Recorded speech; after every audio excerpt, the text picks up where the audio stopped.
কাছে নাও দূরে, কেউ কি বেঁধেছে সুর ভুল করে, চোখ বুঝে নাও খুঁজে ভোরের বাগান ডুবে যাওয়া গান, আঘেরানে কোনো নারীর টানে, যেও না যেও না আছে প্রবঞ্চনা, ন কাছে ন দূরে।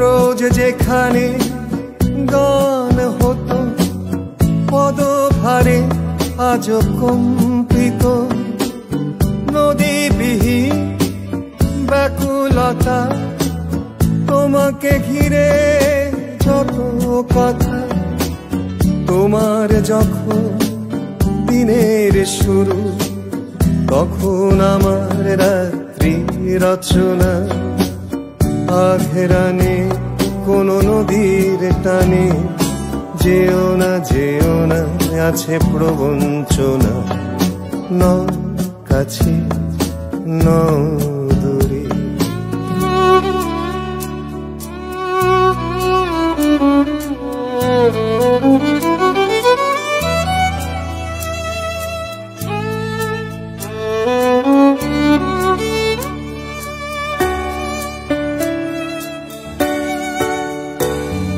ছিলে তুমি ঘরে বাইরে নিপুণ কোনো অন্ধকারে, তোমার কাছে আসতে যেতে মেশাই কান্না বৃষ্টিতে, এমন করে গভীর চেনা, এমন করে হয় অচেনা, আঘেরানে কোনো গানের টানে, যেও না যেও না আছে প্রবঞ্চনা, ন কাছে ন দূরে।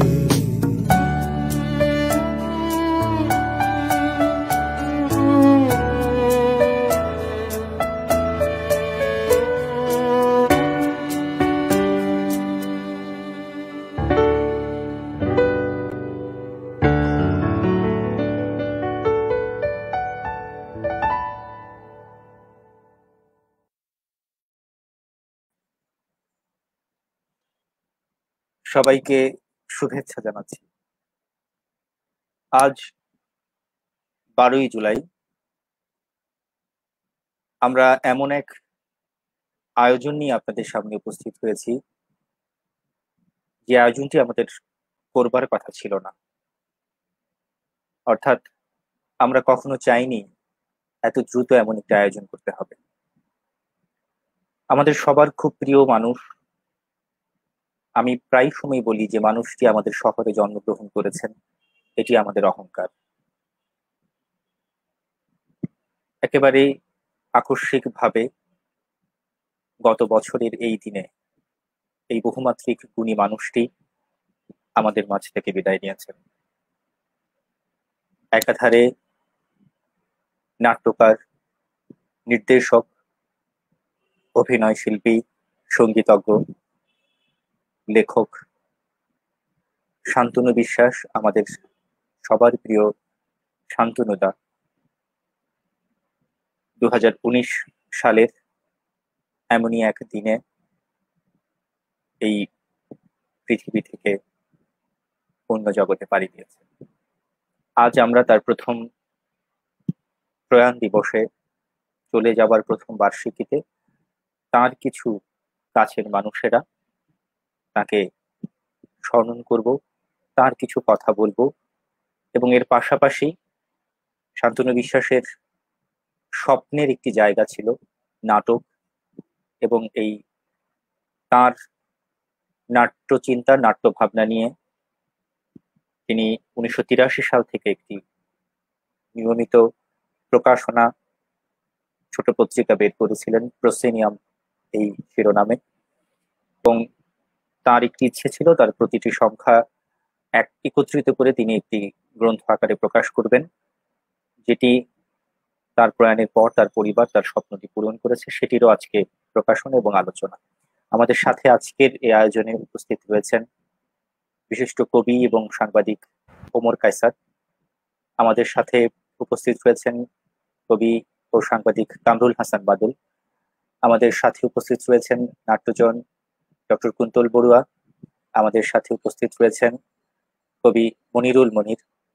আজকের আয়োজনে আমাদের সাথে উপস্থিত রয়েছেন কবি ভাগ্যধন বড়ুয়া। এবং এর পাশাপাশি আমরা আজকের এই আয়োজনটিতে আমাদের সাথে থাকবার জন্য অনুরোধ করেছি শান্তনু বিশ্বাসের সহধর্মিণী, আমাদের খুব প্রিয় একজন মানুষ, নাট্যজন, আবৃত্তি শিল্পী শুভ্রা বিশ্বাসকে। তাকেও আমরা পেয়েছি এবং তার কন্যা, তিনিও আমাদের সাথে যুক্ত রয়েছেন, অমৃতা নন্দিনী। আমরা সবাই আজকের এই আয়োজনটিতে তাকে, শান্তনু দাকে নিয়ে, এই আয়োজনটি নিয়ে আমরা সবার কাছ থেকে শুনবো এবং তার যে গ্রন্থটির আলোচনার বিষয়ে আমরা বললাম প্রসেনিয়াম, সেই বিষয়ে আমরা একটু সবাই কাছ থেকে শুনবো। যারা উপস্থিত রয়েছেন স্ক্রিনে তারা প্রত্যেকেই শান্তনুদার খুব কাছের মানুষ। তার এই দীর্ঘ জীবনের এই সাংস্কৃতিক পথ চলার, ব্যক্তিগত পথ চলার নানাভাবে তারা তার সাথে যুক্ত। আমরা আয়োজনটি শুরু করব খড়িমাটির সম্পাদক কবি মনিরুল মনিরের কথনের মধ্য দিয়ে। আমি মনির ভাইকে অনুরোধ করছি শুরুতেই কিছু বলবার জন্য।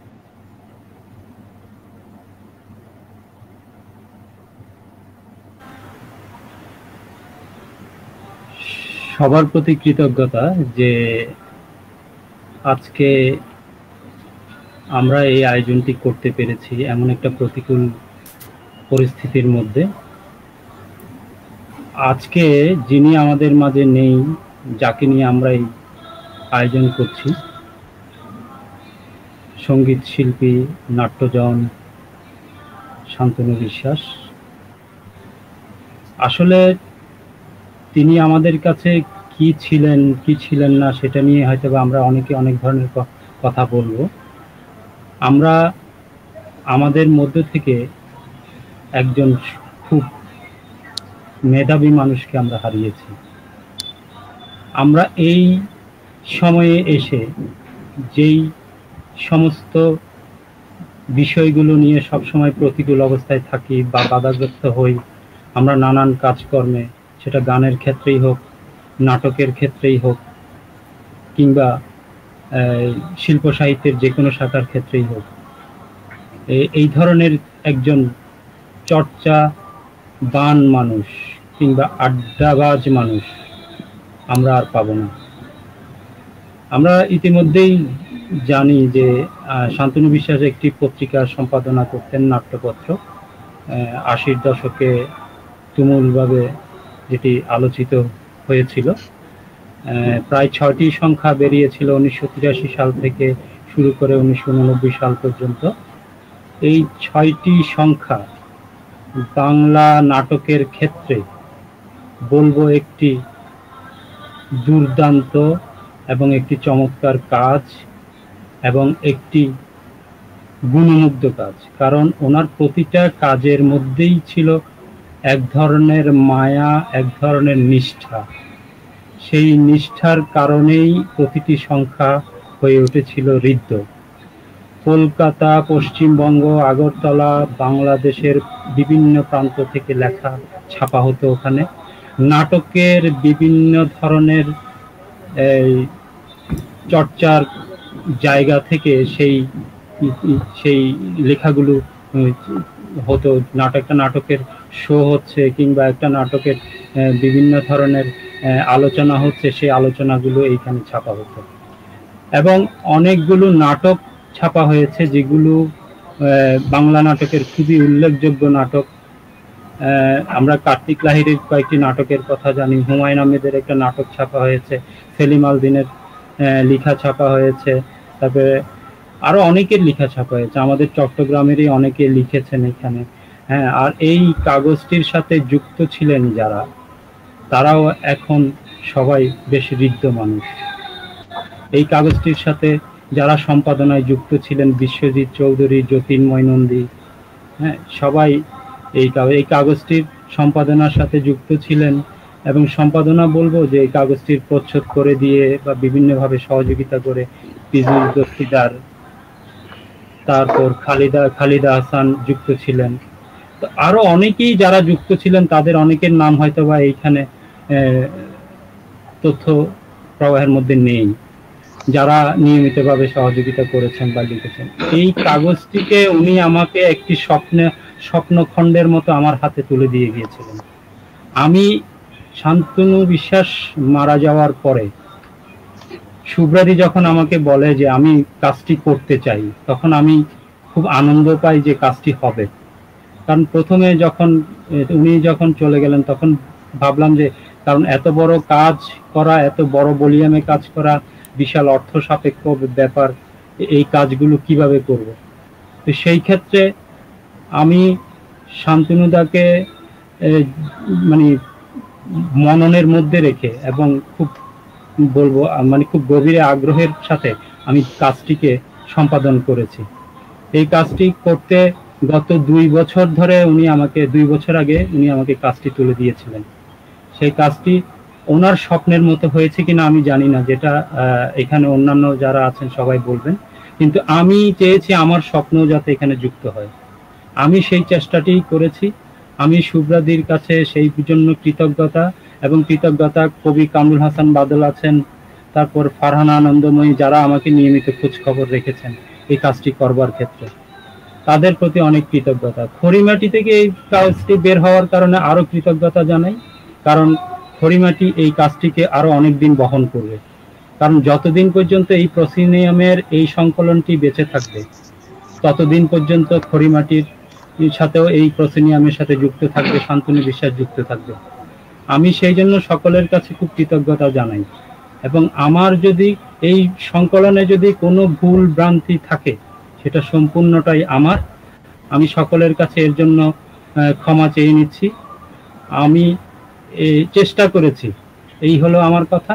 আর শান্তনুদার সাথে আমার রিলেশন কিংবা আমার সম্পর্কটা ঠিক মানে বন্ধু না, বন্ধুর চেয়েও বেশি। যেমন একজন বাবা ছেলের সম্পর্ক থাকে, যেমন একজন বন্ধুর চেয়ে বেশি। মানে উনি আমাকে সবসময় কেয়ারিং করতেন। তুমি বললে মনে তুমি এটা করো, ওইটা করো, এটা করো না, এই যে একটা মানে একটা যত্নের যে সম্পর্কটা ছিল, একটা মায়ার যে সম্পর্কটা ছিল, এটা কখনোই ভুলতে পারবো না যতদিন পর্যন্ত বেঁচে থাকি। তো সবাইকে ধন্যবাদ। আমি পরে কখনো আবার আপনাদের সাথে আবার বিভিন্নভাবে কথা বলবো। আমি আজকের মতো এখানেই রাখছি। আপনাদের সকলের প্রতি আবারও কৃতজ্ঞতা জানাই। সকলে ভালো থাকবেন। আমি আশা করছি আরো কিছু ভালো ভালো কথা এই প্রসিনিয়াম সম্পর্কে জানবো, কারণ আমাদের এখানে কুন্তলদা আছেন, কুন্তলদা বলবেন। সবার প্রতি আবার কৃতজ্ঞতা।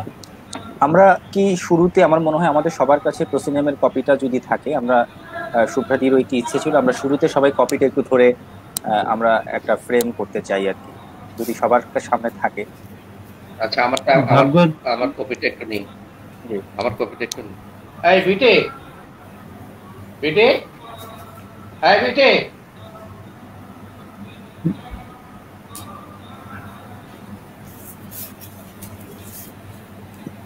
ভাগ্যদানের কপিটা কি পেয়েছেন? আমি আমার কাছে নাই। আমরা সঙ্গীত শিল্পী করবিদিকেও পেয়েছি আমাদের সাথে। না, আপনার কাছে পাঠানো হয়েছে, পৌঁছে যাওয়ার কথা। তাই না? এখন আমরা এই ফ্রেমটা একটু নিতে চাই। মনির ভাই, আপনার বইটা।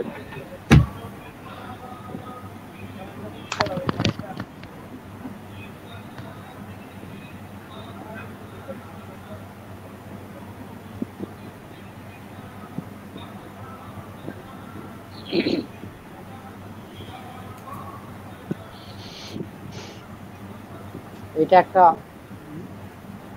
এটা আমরা একটা পাঠ উন্মোচন করলাম। হ্যাঁ, এটা তেমনই আমরা ধন্যবাদ সবাইকে। মোড়ক উন্মোচন করলাম। এটা আমাদের যারা দেখছেন তারা দেখতে পাচ্ছে প্রসেনিয়ামটা, সবগুলো প্রসেনিয়াম একটা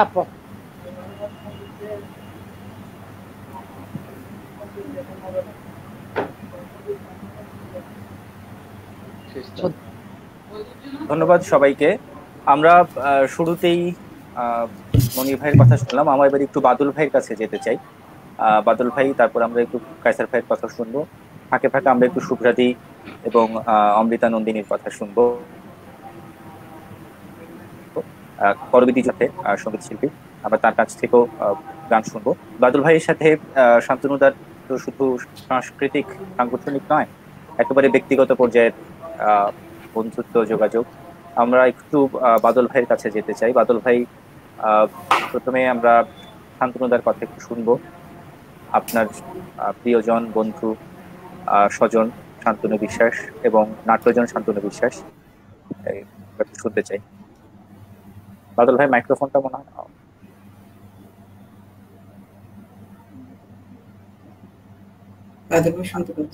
বাদল ভাই শুনতে, হ্যাঁ ঠিক আছে। এখন বাদল ভাই আমাকে শোনা যাচ্ছে? শোনা যাচ্ছে বাদল, এখন ঠিক আছে না?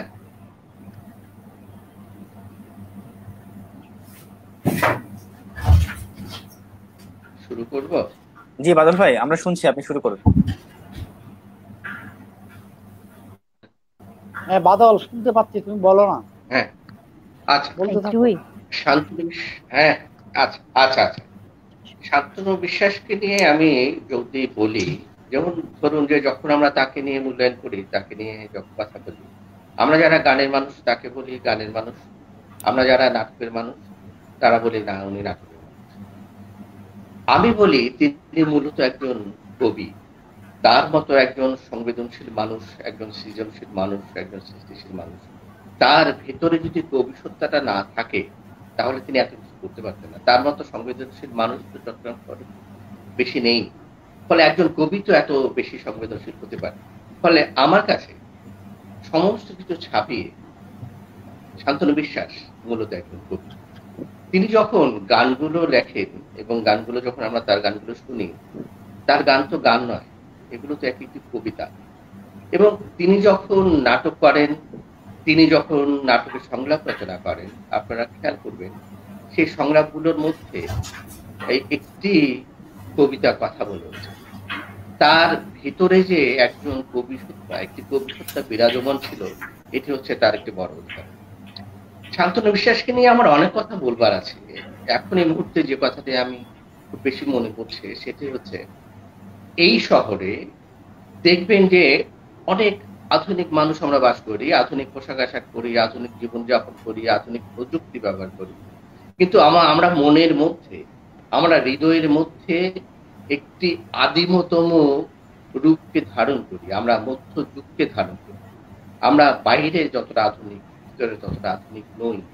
কিন্তু এই মানুষটি, শান্তনু বিশ্বাস, এই শহরের এই মানুষটি একজন অসাধারণ আধুনিক মানুষ ছিলেন, যে তিনি ভিতরে যা ধারণ করতেন বাইরেও তা ধারণ করতেন, এবং তার ভিতরে যে মানবিক গুণাবলীগুলো ছিল, তার ভিতরে যে মানবতাবোধ ছিল, এইগুলো আমি সবচেয়ে বেশি মূল্যায়ন করি। এই শহরে আমি অনেক মানুষকে দেখি যে যারা আধুনিকতার চেষ্টা করেন, কিন্তু তারা চরম অনাধুনিক, তারা চরম আদিম এবং চরম সাম্প্রদায়িক।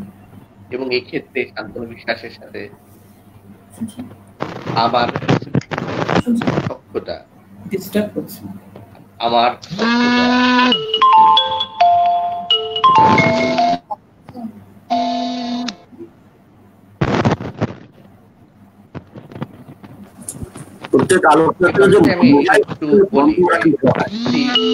না, খুব সম্প্রদ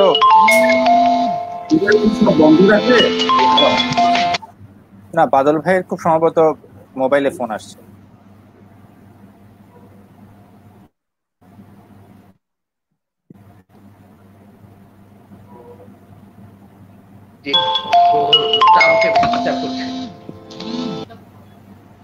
আমি একটা অনলাইনে আছি ভাই, প্লিজ।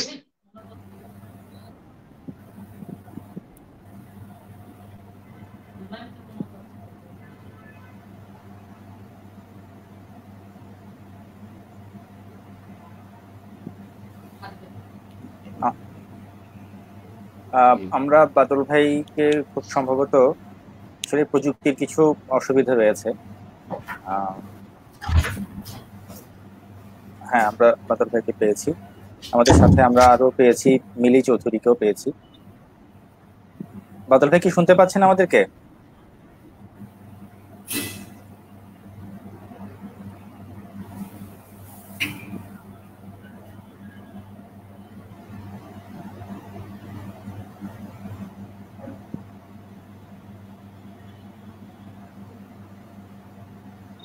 আমরা এই পাশাপাশি আবৃত্তি শিল্পী মিলি চৌধুরীকে আমাদের সাথে পেয়েছি। বাদল ভাই খুব সম্ভবত নেটওয়ার্ক জনিত সমস্যার কারণে একটু বিচ্ছিন্ন হয়ে গেছেন। আমরা অপেক্ষা না করে আমরা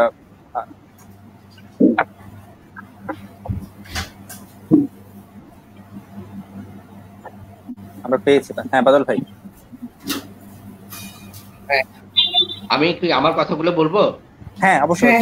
নাকি আরেকজন ঢুকে গেছে? না নাকি আরেকজন ঢুকে গেছে?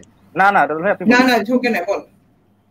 আচ্ছা, তো একটি কল এসে এখন এই যে কথাটা আমি বলতে চাই যে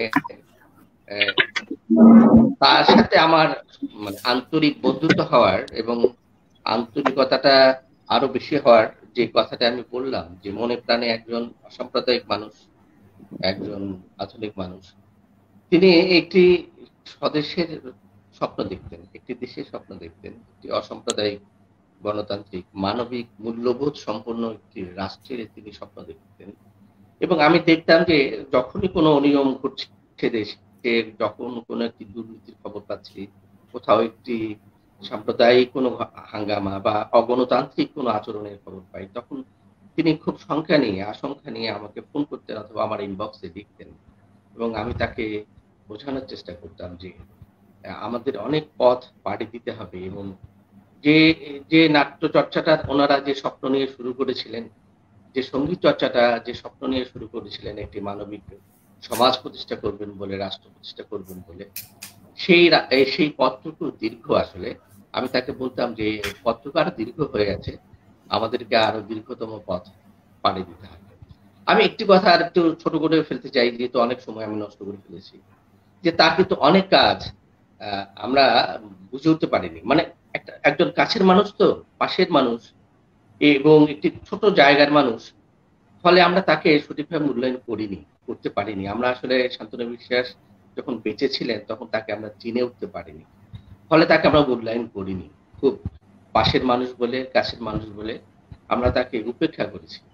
তিনি চট্টগ্রামে জন্ম না নিয়ে যদি কলকাতায় জন্ম নিতেন, তা আমার মনে হয় তার সঠিক মূল্যায়নটা এমন করে হতো। এটার মধ্যে আমার দেশপ্রেমের অভাব দেখবেন না দয়া করে।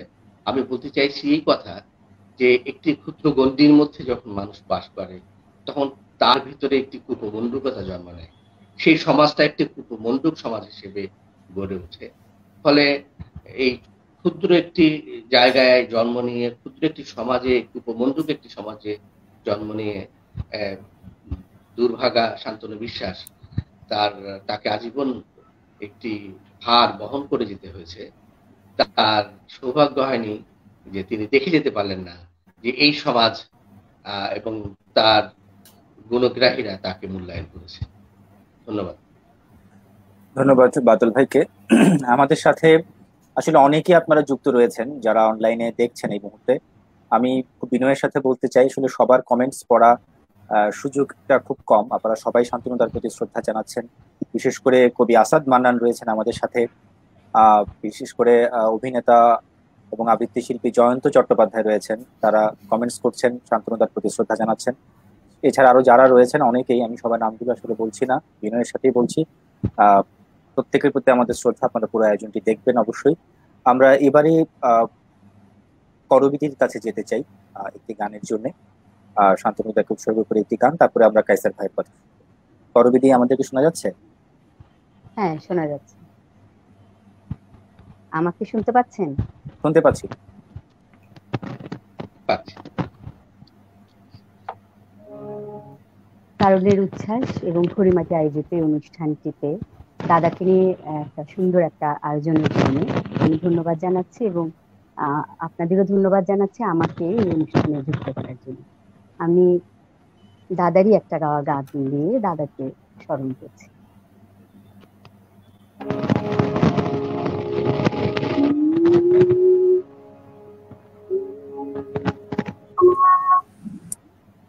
কাঁঠাল চাপার গন্ধে বিভোর বাতাস, মাথার উপর ছোট্ট একটি আকাশ,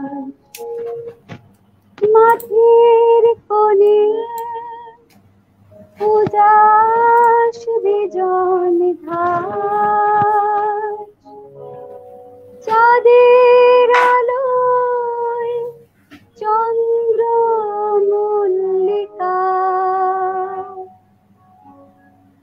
সবই আমি যত্ন করে রাখি, তোমায় দেব আবার দেখা হলে।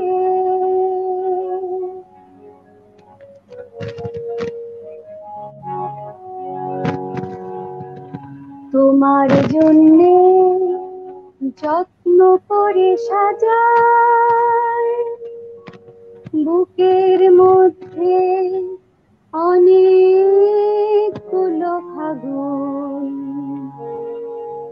রুদ্ধ করে মনের এক কোণে ভালোবাসার ছাই চাপা আগুন, এসব আমি যত্ন করে রাখি, তোমায় দেব আবার দেখা হলে।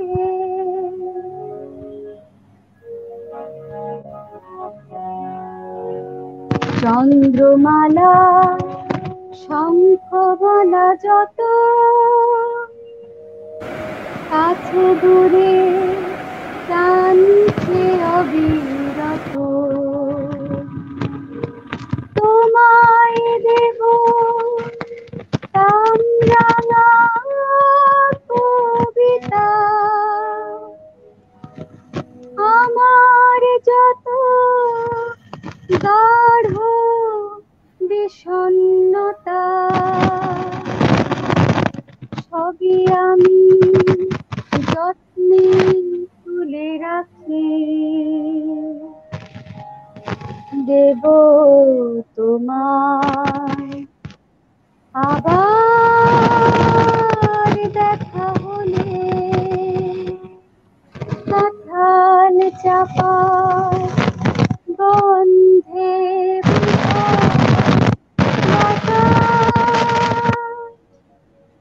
মাথার উপর ছোট্ট একটি আকাশ, মাঠের কোণে উদাস বিজন ঘাস, চাঁদের আলোয় চন্দ্র মল্লিকা, সবই আমি যত্ন করে রাখি, তোমায় দেব আবার দেখা হলে।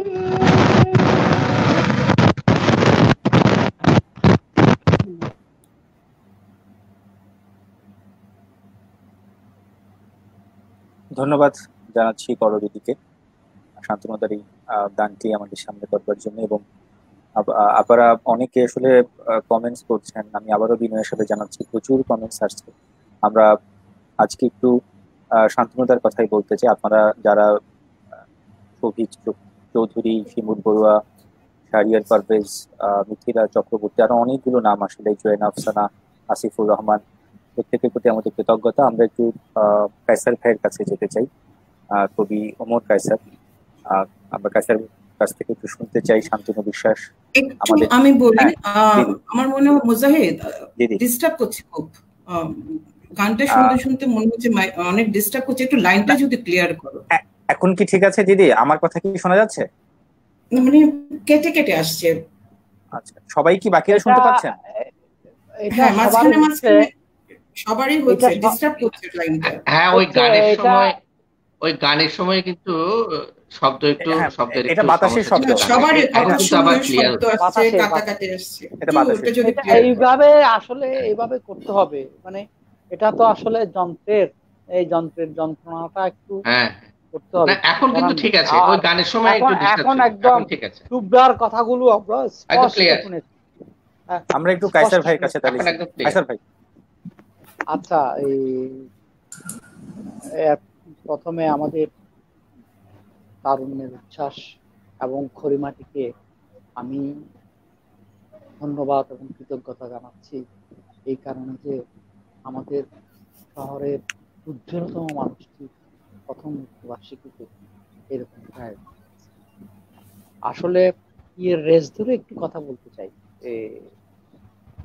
কামরুল হাসান বাদল বলেছে যদি অন্য শহরে শান্তনুদা জন্ম আরো বড়, ব্যাপারটা আসলে আমি ওইভাবে বলবো না, কিন্তু এটা ঠিক। রাশি রাশি ভাড়া ভাড়া ধান কাটা হলো সারা, এই যে একটা আছে না, রবীন্দ্রনাথের সেই কবিতাটা, মানে সোনার তরিতে এত ফসল ছোট্ট তরিতে ধরছে না, সেরকম একটা আতঙ্ক। শান্তনু সেরকম একটা অনেক বড় সম্পদ, অনেক বড় সম্পদ, কিন্তু তাকে ধারণ করার পাত্রটা একটু ছোট হয়ে গেছে মনে হচ্ছে। প্রতিদিন তার মৃত্যুর পর 365 দিন অতিক্রান্ত করেছি আমরা, এবং প্রতিদিনেই যেহেতু এই শিল্পী শান্তনু বিশ্বাসের চেয়েও মানে তার স্নেহধন্য ছিলাম আকৈশোর, সেই জন্য প্রতিটা দিন ভাবনার কেন্দ্রবিন্দুতে শান্তনু বিশ্বাস ছিল। তো এই জন্য তার জন্য ভাবনাটা প্রতিদিন ছিল, এবং যতবার মনে হয়েছে আরে উনি তো কবি, এটা বললো এই নাট্যকার গায়ক শান্তনু বিশ্বাসকে কবি বলে অভিহিত করল। উনি তো কবি, উনি তো নাট্যকার, উনি তো একজন অসাধারণ বাংলা নাটকের একটি কালজয়ী পত্রিকার সম্পাদক, উনি তো নির্দেশক, উনি তো এটা এইগুলো ভাবতে ভাবতে ওনার জন্য বিশেষণগুলো অনেকগুলো হয়ে যায়। তখন মনে হয় আমাদের শহরটা কত ছোট, শান্তনু বিশ্বাসদের মতো বড় মাপের মানুষকে ধারণ করার এটা কি জায়গা না? আসলে জায়গা। আজকে না, একদিন আমাদের শহর অনেক বড় হবে, ভবিষ্যৎ প্রজন্ম আরো প্রতিদিন নতুন নতুন করে শান্তনু বিশ্বাসকে আবিষ্কার। আপনি দেখুন, একটা নাট্য পত্রিকা কি ভয়ানক ভাবে দরকার ছিল, এবং বিশ্ব সাহিত্যের, বিশ্ব নাট্য সাহিত্যের বড় বড় নাটকগুলোকে উনি জোর করে তরুণ লেখকদেরকে দিয়ে লিখিয়েছেন, অনুবাদ করিয়েছেন, যাতে আমাদের বাংলা নাটকের জগৎটা, আপনার প্রসেনিয়াম দেখলেই বুঝবেন প্রত্যেকটা সংখ্যা কিরকম বৃদ্ধ। শুধু চট্টগ্রামের প্রসেনিয়াম না, শুধু বাংলা ভাষার প্রসেনিয়াম না, প্রসেনিয়াম বা বিশ্ব সাহিত্যের, বিশ্ব নাট্য সাহিত্যের এক একটা উজ্জ্বল উদাহরণ। এবং এখানে উনি প্রথম সংখ্যায় উনি যেভাবে লিখেছেন, একটা সম্পাদকই লিখেছেন, সেটা আমরা পড়লেই ওনার উদ্দেশ্যটা বুঝবো। উনি ওখানে লিখেছেন, চট্টগ্রামের নাট্যের জমি এখনো শক্ত হয়ে ওঠেনি, তবে গ্রুপ থিয়েটারের 10 বছরের দুর্বিনীত গতি প্রমাণ করেছে যে নাটকেই পারে মানুষের ভেতর সত্য শুদ্ধ জীবন্ত অনুরণন সৃষ্টি করতে এবং সেই সত্যকে তুলে ধরা করতে, সেই জীবন্ত অনুরণন তুলে ধরতে শান্তনু বিশ্বাস সারাটা জীবন কাজ করেছে। আসলে উনি কবি না, আসলে উনি গায়ক না, আসলে উনি নির্দেশক না, আসলে উনি একজন সৃষ্টিশীল মানুষ, একজন নবজাগরণের মানুষ। যেসব নবজাগরণের মানুষ একটা পুরো জনপদকে, একটা পুরো দেশকে, একটা রাষ্ট্রকে উজ্জ্বল। আমাদের দেশে আমরা দেখেছি বহু বছর, বহু হাজার বছর ধরে দেখেছি এক একটা মানুষ এসে এরকম এক একটা দেশকে, এক একটা জনপদকে এগিয়ে নিয়ে যায়। শান্তনু বিশ্বাস আমাদের চট্টগ্রামকে তো এগিয়ে নিয়ে গেছেনই, আমাদের সাথে সাথে বাংলা নাটককে, বাংলা গানকে সমৃদ্ধ করেছে। আমি আজকে তার মৃত্যুর প্রথম বার্ষিকী, আসলে ওনার কাছ অনেকেই মনে করবে আমরা যেহেতু তার খুব স্নেহধন্য ছিলাম, তার বন্ধুর মতো ছিলাম, অনেকে খুব নিরপেক্ষ হয়ে বলা খুব কঠিন, কিন্তু এইটা একেবারে নিরপেক্ষভাবে বলছি। তার প্রত্যেকটা নাটক, তার প্রত্যেকটা কাজ ছিল একেবারে শুদ্ধতম। উনি, আমি বলি, উনি ফুলকি থেকে বাচ্চাদের জন্য দুটো নাটক করেছে। আমার মনে হয়েছে বা শিশুদের সেরা নাটক এই দুটো। প্রত্যেকটা কাজ শান্তনু বিশ্বাসের প্রত্যেকটা কাজ একেবারে এনসাইক্লোপিডিক, একেবারে শুদ্ধতম শিল্পের উদাহরণ। এবং আজকে তার উনি গোপনে যে কাব্য চর্চা করেছে, তার স্ত্রী নিজেও একজন শিল্পী, নিজেও একজন আমার প্রিয় অভিনেতা, নিজেও একজন বাংলা সাহিত্যের একনিষ্ঠ ছাত্রী ছিলেন। এবং তার সাহিত্য জ্ঞান, তার রুচিবোধ, তার সংস্কৃতিবোধ দুজনে মিলে প্রত্যেকে দুজনে মিলে যে শিল্পের সংসারটা করেছে, হ্যাঁ, সেই শুভ্রা বিশ্বাস এখন একটা একটা একটা করে প্রতিদিন আমাদেরকে চমক দিয়ে যায় যে আজ একটা নতুন কবিতা। আমরা অবাক হয়ে যাই, শামুদা এইভাবে কাব্য চর্চা করেছে, এইভাবে এত সুন্দর করে এত চমৎকার কবিতা লিখেছে, কোনোদিন বলেনি যে আমি কবি। আমি এক একজন শান্তনুদা যখন একদম নাটকে অন্তপ্রাণ, এই নাটক করছে, অভিনয় করছে, নির্দেশনা দিচ্ছে, নাটকের সংগঠন করছে, নাটকের প্রতিযোগিতা করছে, তখন একজন তার খুবই ঘনিষ্ঠ বলছে, শান্তনু কেন যে নাটক করছে, আহা, শান্তনুর রক্তের ভিতরে গান, শান্তনুর রক্তের ভিতরে গান,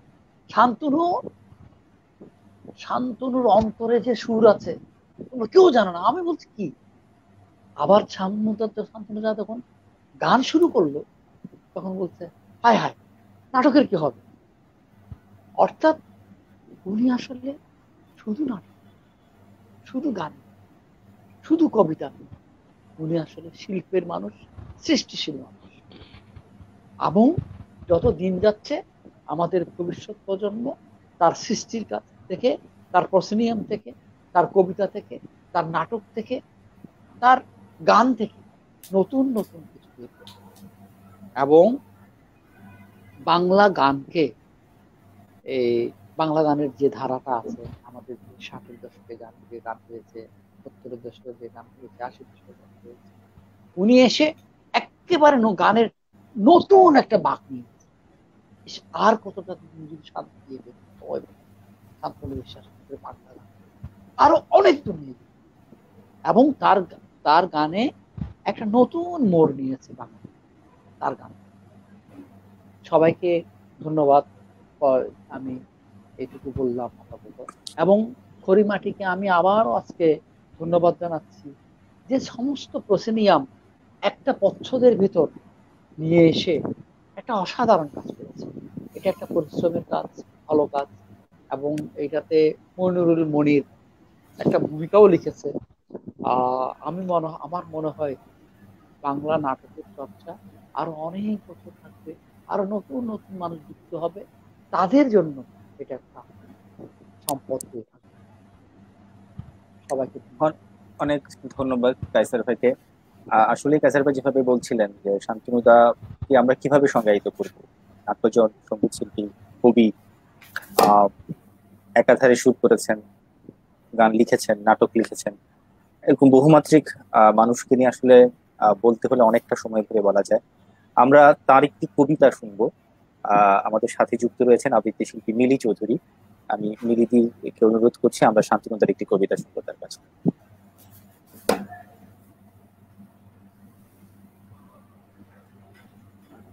প্রথমে অনেক ধন্যবাদ খড়িমাটি, তারুণ্যের উচ্ছ্বাস, বিনম্র শ্রদ্ধা প্রিয় শান্তনুদার প্রতি। একটু আগে কায়সার ভাই বলছিলেন শুভ্রা দিয়ে এখন একটি অসাধারণ কাজ করছেন, তার সৃষ্টিগুলোকে মানুষকে জানাচ্ছেন। অসাধারণ অসাধারণ কিছু কবিতা তিনি পোস্ট করছেন। শুভ্রাদির ওয়াল থেকে নেয় একটি কবিতা, এটিতে একটি ইন্ট্রো লিখেছেন শুভ্রাদি, আমি সেটি সহ পড়ছি। মুক্তিযুদ্ধে অতনুদার মৃত্যু শান্তনুর জীবনে এক বিশাল ক্ষতির সৃষ্টি করেছে। সেই ভাই হারানোর ব্যথা কখনো ভুলতে পারেনি। মাঝে মাঝে রাত জেগে বসে থাকতো, ওর মনে হতো অতনুদা তাকে ডাকছে, বলছে শামু দরজা খোল। আমি স্পষ্ট শুনছি দাদার গলা। আমি তো দরজা খুলে বসে আছি, সারা রাত বসে আছি, কিন্তু ও তো এলো না।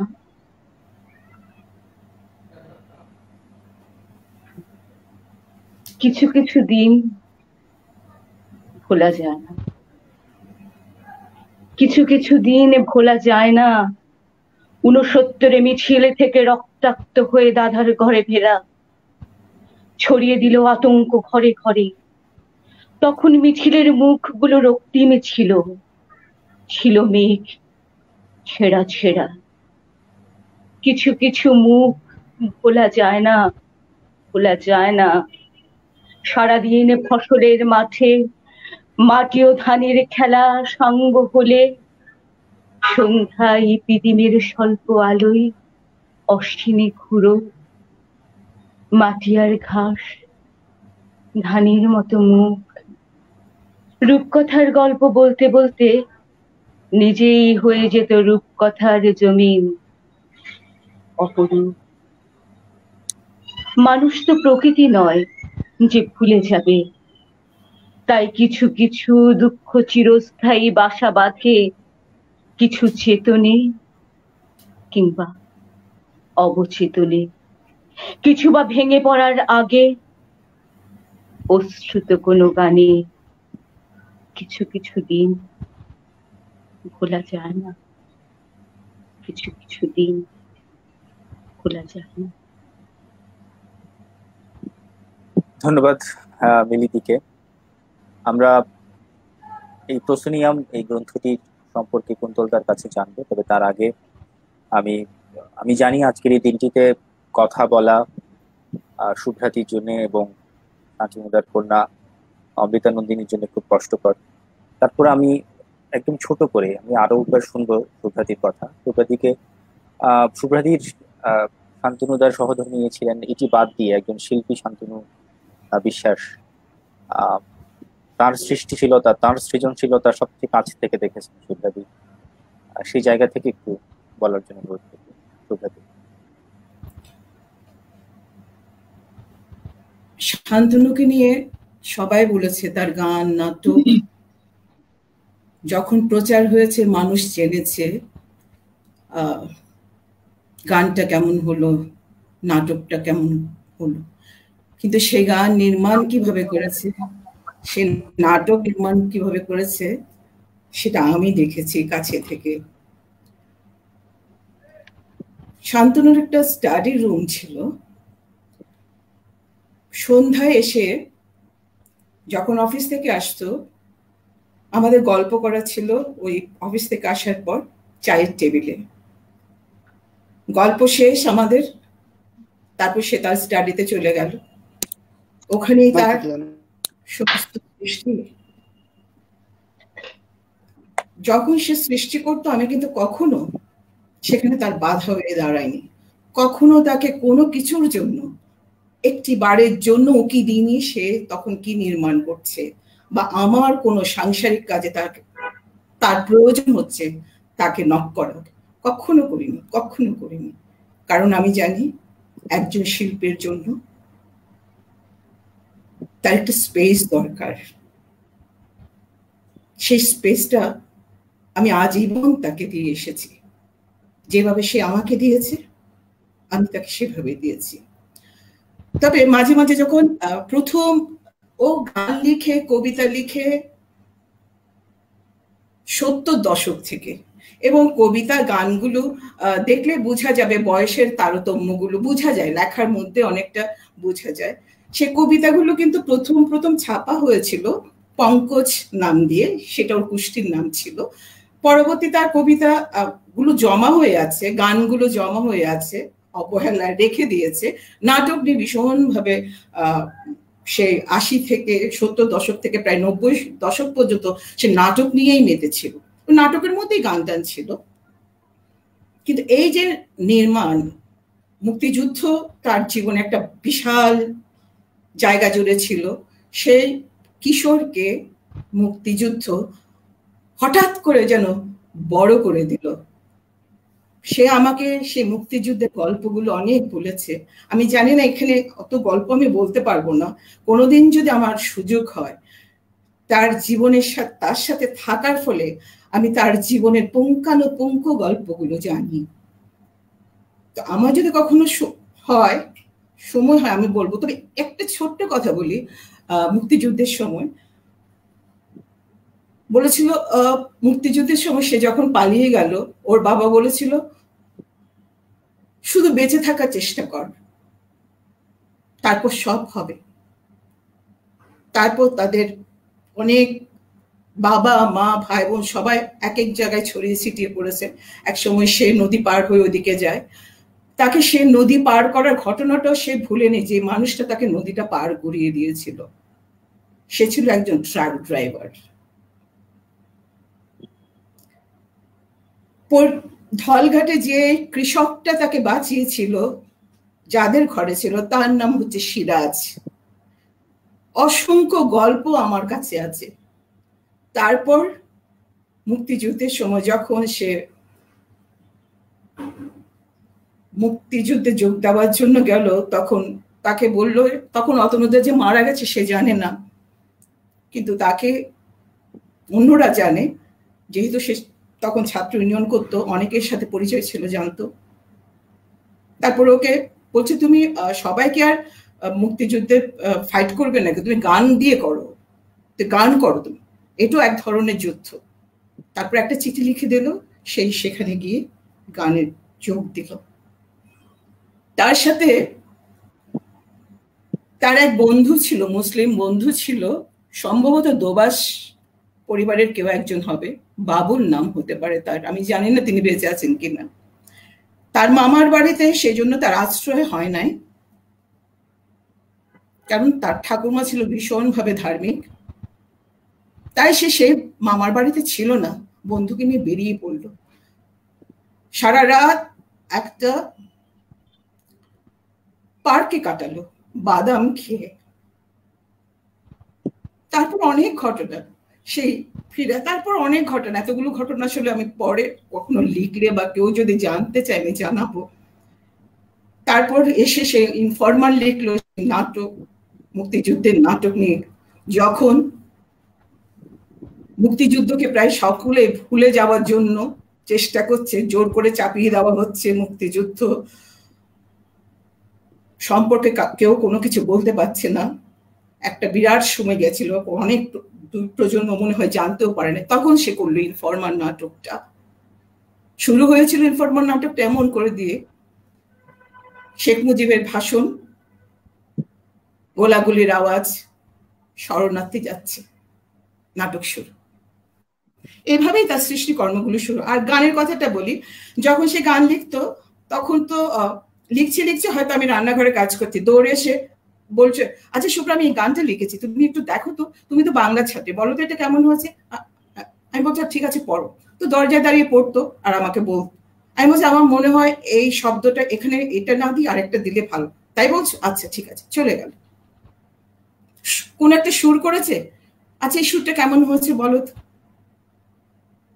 এইভাবে প্রতিটা জিনিস, তার সৃষ্টিকর্মের প্রত্যেকটা গান, প্রত্যেকটা কবিতা, প্রত্যেকটা নাটক কিভাবে সৃষ্টি হয়েছে আমি জানি, প্রত্যেকটা সুর আমি জানি, আমি মুখস্থ বলতে পারবো, প্রত্যেকটা গানের কলি আমি তো আপনাদের বলতে পারবো, কারণ আমি তার গান, তার নাটক, তার কবিতা সবকিছু খুব যত্নে সংরক্ষণ করে রেখেছি।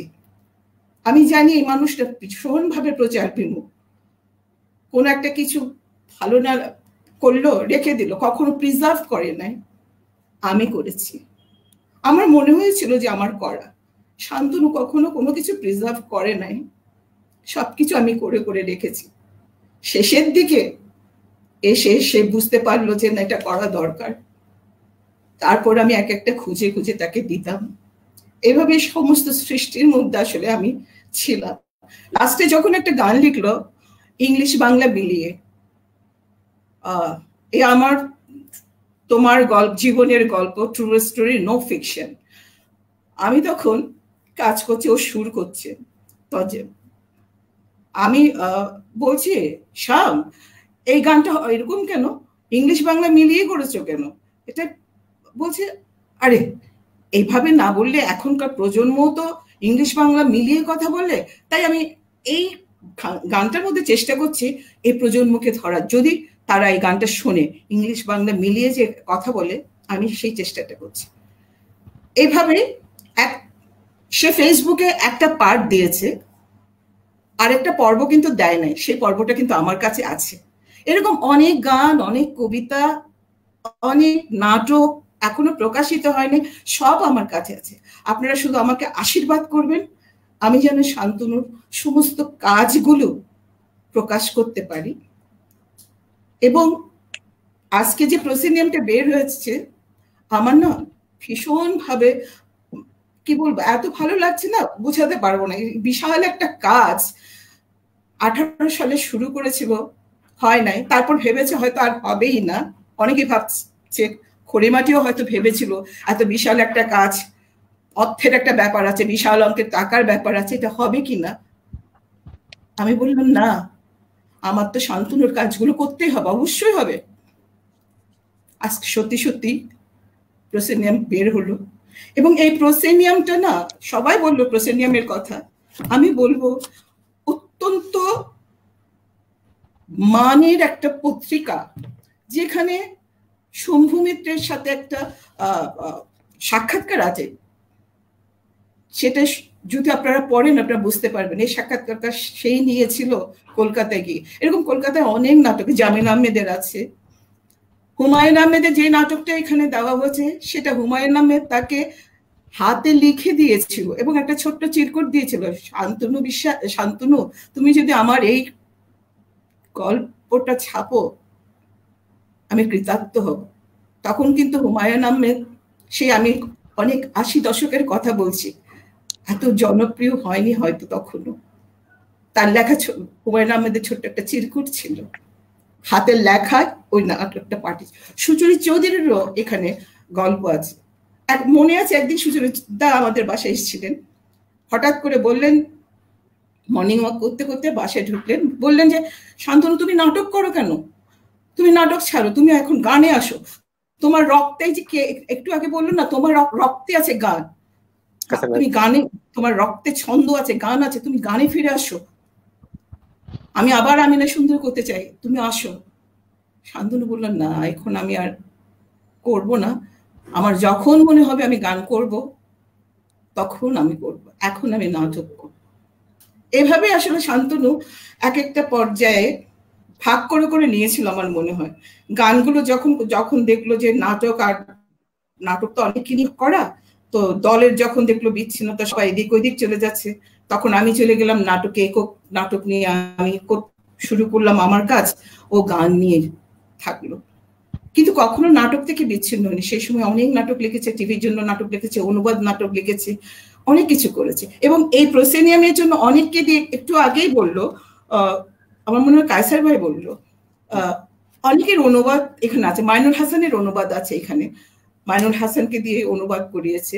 যখন যার মধ্যে যাকে দিয়ে যে কাজটা হবে, বিশ্ব সেরা নাটকগুলো, সেরা নাটকগুলো অনুবাদ করেছে,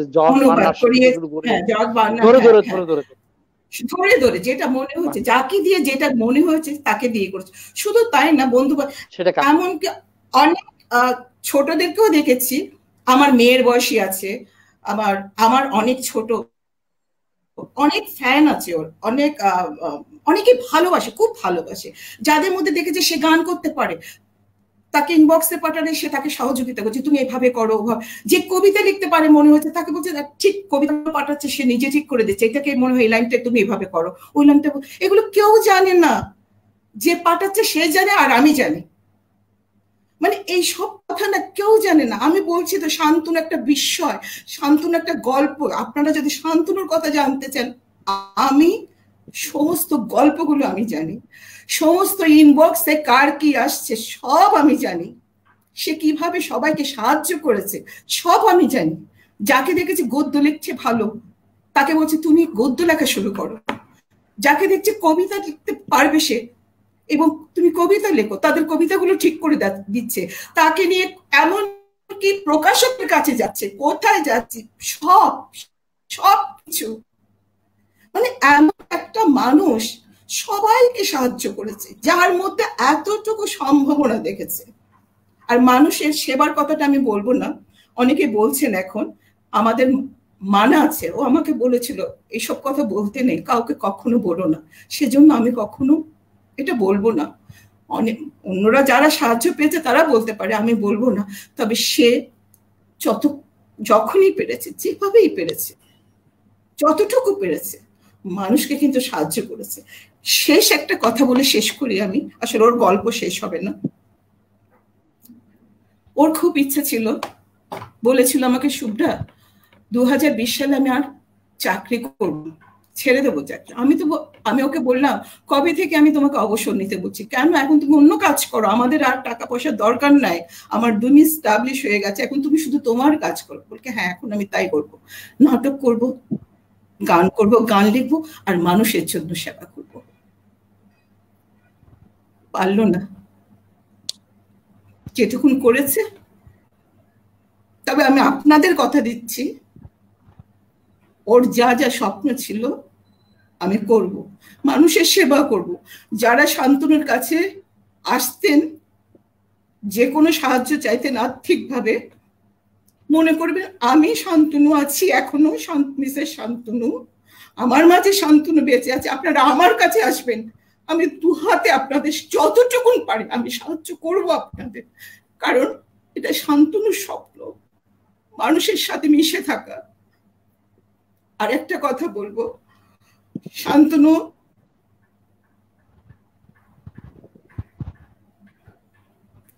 আমার এখন ইচ্ছা শান্তনুর যে লেখাগুলো আছে সেগুলো বই আকারে বের করা, একটা কবিতার বই বের করার ইচ্ছা আছে, গানের খোলাপিঠ বের করার ইচ্ছা আছে, হ্যাঁ গানের খোলাপিঠ বের করার ইচ্ছা আছে, প্রবন্ধ সংগ্রহ করার ইচ্ছা আছে, পাণ্ডুলিপি আছে 3-4টা, সব ছোট ছোট গদ্য আছে অনেকগুলো, আমার কাছে সব প্রিজার্ভ আছে।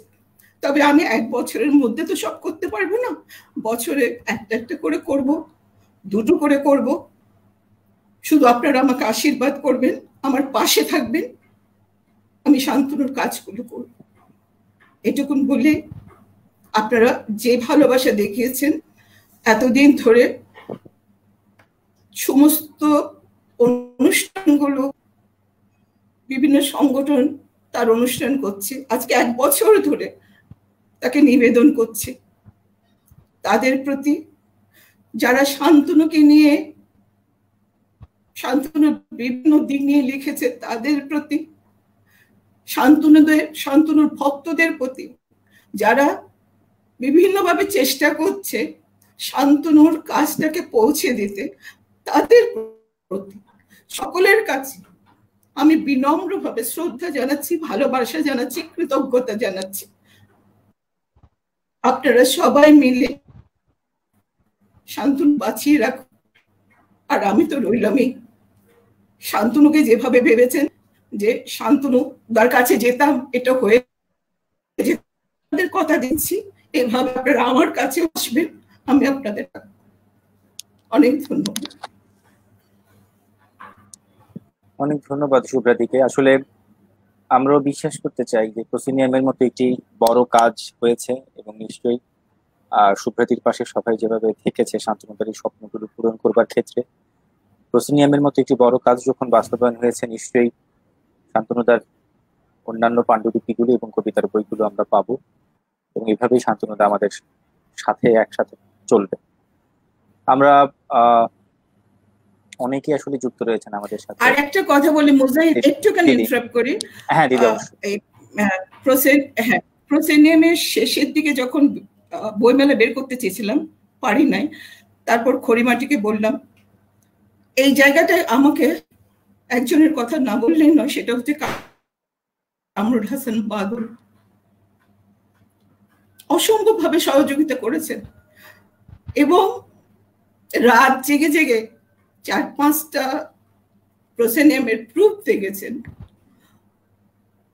আমি এই দিন কখনো শোধ করতে পারবো না বাদল ভাই।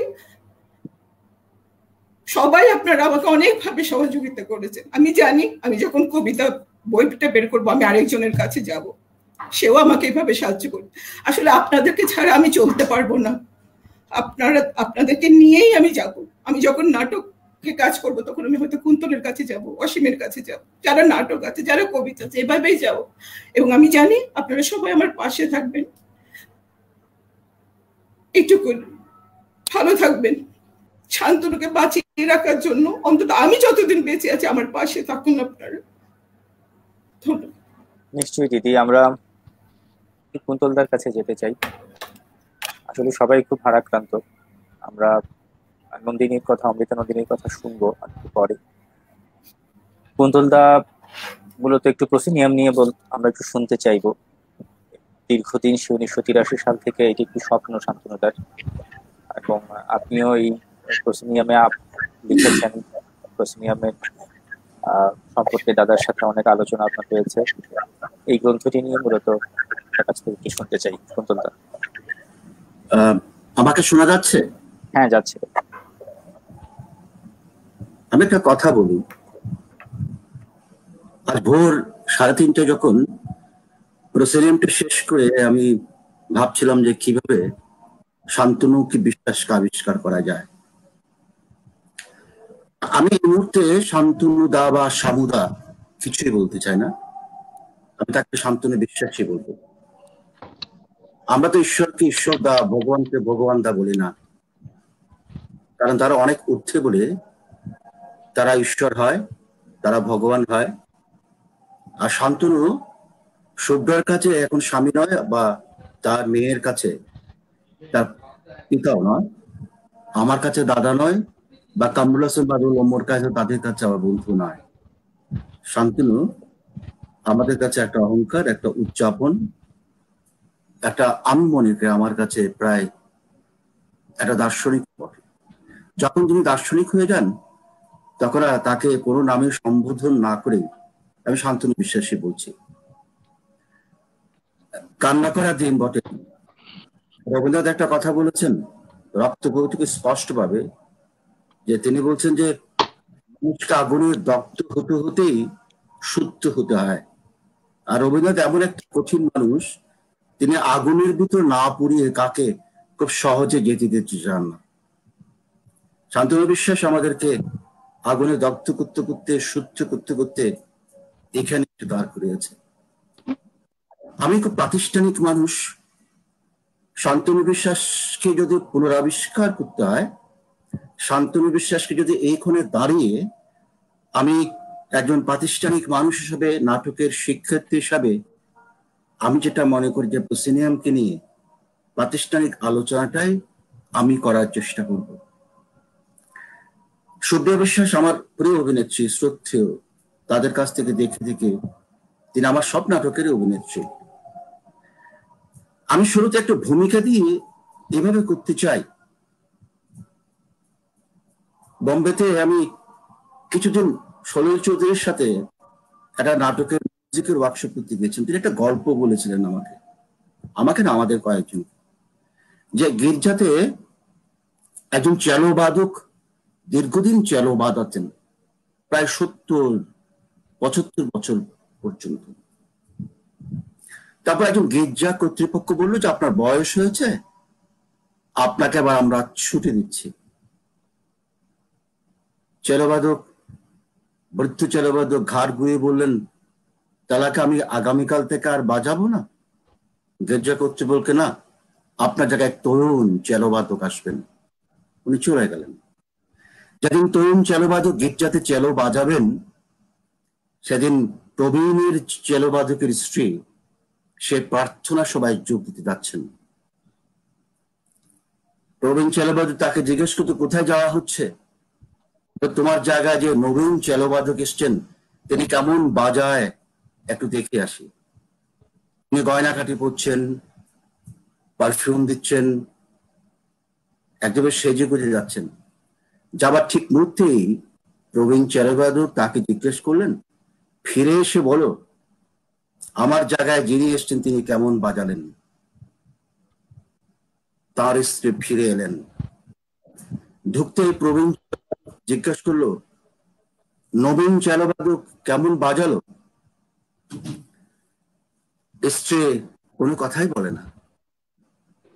তারপর বললেন, কি কিছু বলছো না কেন? আমার জায়গায় নবীন যিনি আসলেন তিনি কেমন বাজালেন? প্রবীণের স্ত্রী এক একটা জিনিস খুলতে খুলতে বলছে, তোমাকে কেন বিদায় করবে না বলতো? তোমাকে কেন গির্জা কর্তৃপক্ষের চ্যালো বাজাবে বলতো? নবীন যিনি এসছেন তার হাতের যে উঠানামা, তার বাপ বিদ্রোহ চুলের যে ঝংকার, কাঁধের মধ্যে যে ছন্ন খেলে যাচ্ছে, হাত যে নদীর মতো করে উঠানামা করছে, আমাকে খুব মুগ্ধ করেছে, আমাকে বিস্মিত করেছে, আমাকে বিমোহিত করেছে। তখন ওই প্রবীণ চ্যালোবাদক যিনি 70-75 বছর গির্জা বাজালেন, তিনি একটা চমৎকার কথা বলেছিলেন। সেটা শান্তনু বিশ্বাসের জন্য খুবই প্রযোজ্য, আর আমাদের জন্য খুবই প্রযোজ্য। প্রবীণ চ্যালোবাদক বলতো, তোমার কাছে যে তোমার তার সারাল শরীরে যে ঝংকার দেখতে পাচ্ছ, বাপ বেদুয়া চুলের যে উথাল পাতাল দেখতে পাচ্ছ, হাতের মধ্যে যে ওঠানামা দেখতে পাচ্ছ, এটা কেন জানো? আসলে সে সুর খুঁজে বেড়াচ্ছে। তার কাছে সুরটা নেই বলেই সেই সুরটা খুঁজে পাচ্ছে না। আর আমি সুরটা খুঁজে পেয়েছি বলেই আমি স্থির, আমি শান্ত, আমি অচঞ্চল। শান্তনু বিশ্বাস যদি আমরা খুঁজে পেতে চাই, আমরা কাঁদলে হবে না, আবেগে ভাসলেও হবে না। সকালে যে আমি কাঁদিনি তা না, কেঁদেছি, প্রার্থনা করেছি, সুব্রিয়া বিশ্বাসের সাথে ফোনে কথা বলেছি। সুব্রিয়া বিশ্বাসের কান্না দেখে আর যখন কথা বলতে পারছিলাম না, আমি আমার স্ত্রীকে দিলাম। আমি কাঁদতে চাই না, আমার কোনো আবেগ এখন নেই। আমি শান্তনু বিশ্বাসকে আবিষ্কার করতে চাই, যে আবিষ্কারটা আমার, আপনার যারা শিল্প সাহিত্য সংস্কৃতির সাথে যুক্ত আছেন, যেন আমরা নতুন শান্তনু বিশ্বাসকে খুঁজে পাই। আমরা প্রত্যেক মানুষ খুব চঞ্চল, আমরা কেউ সুর খুঁজে পাই না বলে আমরা খুব চঞ্চল, অস্থির, আমরা বড় ক্লান্ত। আমি যদি প্রথমে প্রশ্ন রাখি, কেউ উত্তর দিতে পারবে না। আমি না, আপনি না, চট্টগ্রাম না, বাংলাদেশ নয়। 1973-1920 37 বছরের প্রসিনিয়াম থিয়েটারের এই দীর্ঘ সময়। তারপর 1951-1920 29 বছর তিনি প্রসিনিয়াম থিয়েটার বের করতে পারেননি কেন? তার অক্ষমতা, তার সম্পাদনার দুর্বলতা, আমাদের সংগ্রাম করতে হবে। কেন প্রথম 1983 সাল থেকে চতুর্থ সংখ্যা বের করার পর পঞ্চম থেকে সপ্তম সংখ্যা যেতে তাকে 29 বছর ব্যয় করতে হবে কেন? এই প্রশ্ন আপনার কাছে আছে, আমার কাছে আছে, শুভ্রা বিশ্বাসের কাছে আছে, কারো কাছে নেই। এটা আমাদের ব্যর্থতা, এটা আমাদের ব্যর্থতা। তার প্রতিটি 7টি প্রসিনেমের 7টি সম্পাদনা, যদি আপনি সম্পাদনাগুলো পড়েন, প্রতিটা সম্পাদনা তার মধ্যে রক্তকরণ আছে, তার মধ্যে যন্ত্রণা আছে, সেটা খুঁজে বেড়াচ্ছে সুর, সৌন্দর্য, নাটককে দেওয়ার জন্য একটা প্রজ্ঞা মানুষ খুঁজে বেড়াচ্ছে, কর্ষণ করছে, চাষ করছে, তিনি পাচ্ছেন না। না পাওয়ার বেদনা থেকে 1991-1929 পর্যন্ত এ দীর্ঘ সময় শান্তনু বিশ্বাসকে অপেক্ষা করতে হয়েছে। কেন? এর উত্তর আমারও নেই। দেখুন, আমি প্রথমেই বলছি প্রসিনিয়াম প্রজেক্ট নিয়ে প্রাতিষ্ঠানিক একটা সেমিনার দরকার, প্রাতিষ্ঠানিক আলোচনা দরকার। আপনি দেখুন যে প্রথম 1983 মার্চ মাসে বাংলাদেশের ইতিহাসে থিয়েটার চর্চা শুরু হয় ঢাকায়, তারপর চট্টগ্রামে 73 আর শান্তনু বিশ্বাস 2 বছর থিয়েটারে যুক্ত হয় 1975 সালে। ওনার জন্ম 1954 সালে। 1975 যদি উনি থিয়েটারে যুক্ত হন তখন 21 বছর একজন তরুণ শান্তনু বিশ্বাস। 71 সালে শুভ্রা বিশ্বাস বলেছে তার অতনু বিশ্বাসকে সে হারিয়েছে। 69 গণ অভ্যুত্থানের রক্তাক্ত তার দাদাকে ঘরে ঢুকতে দেখেছেন।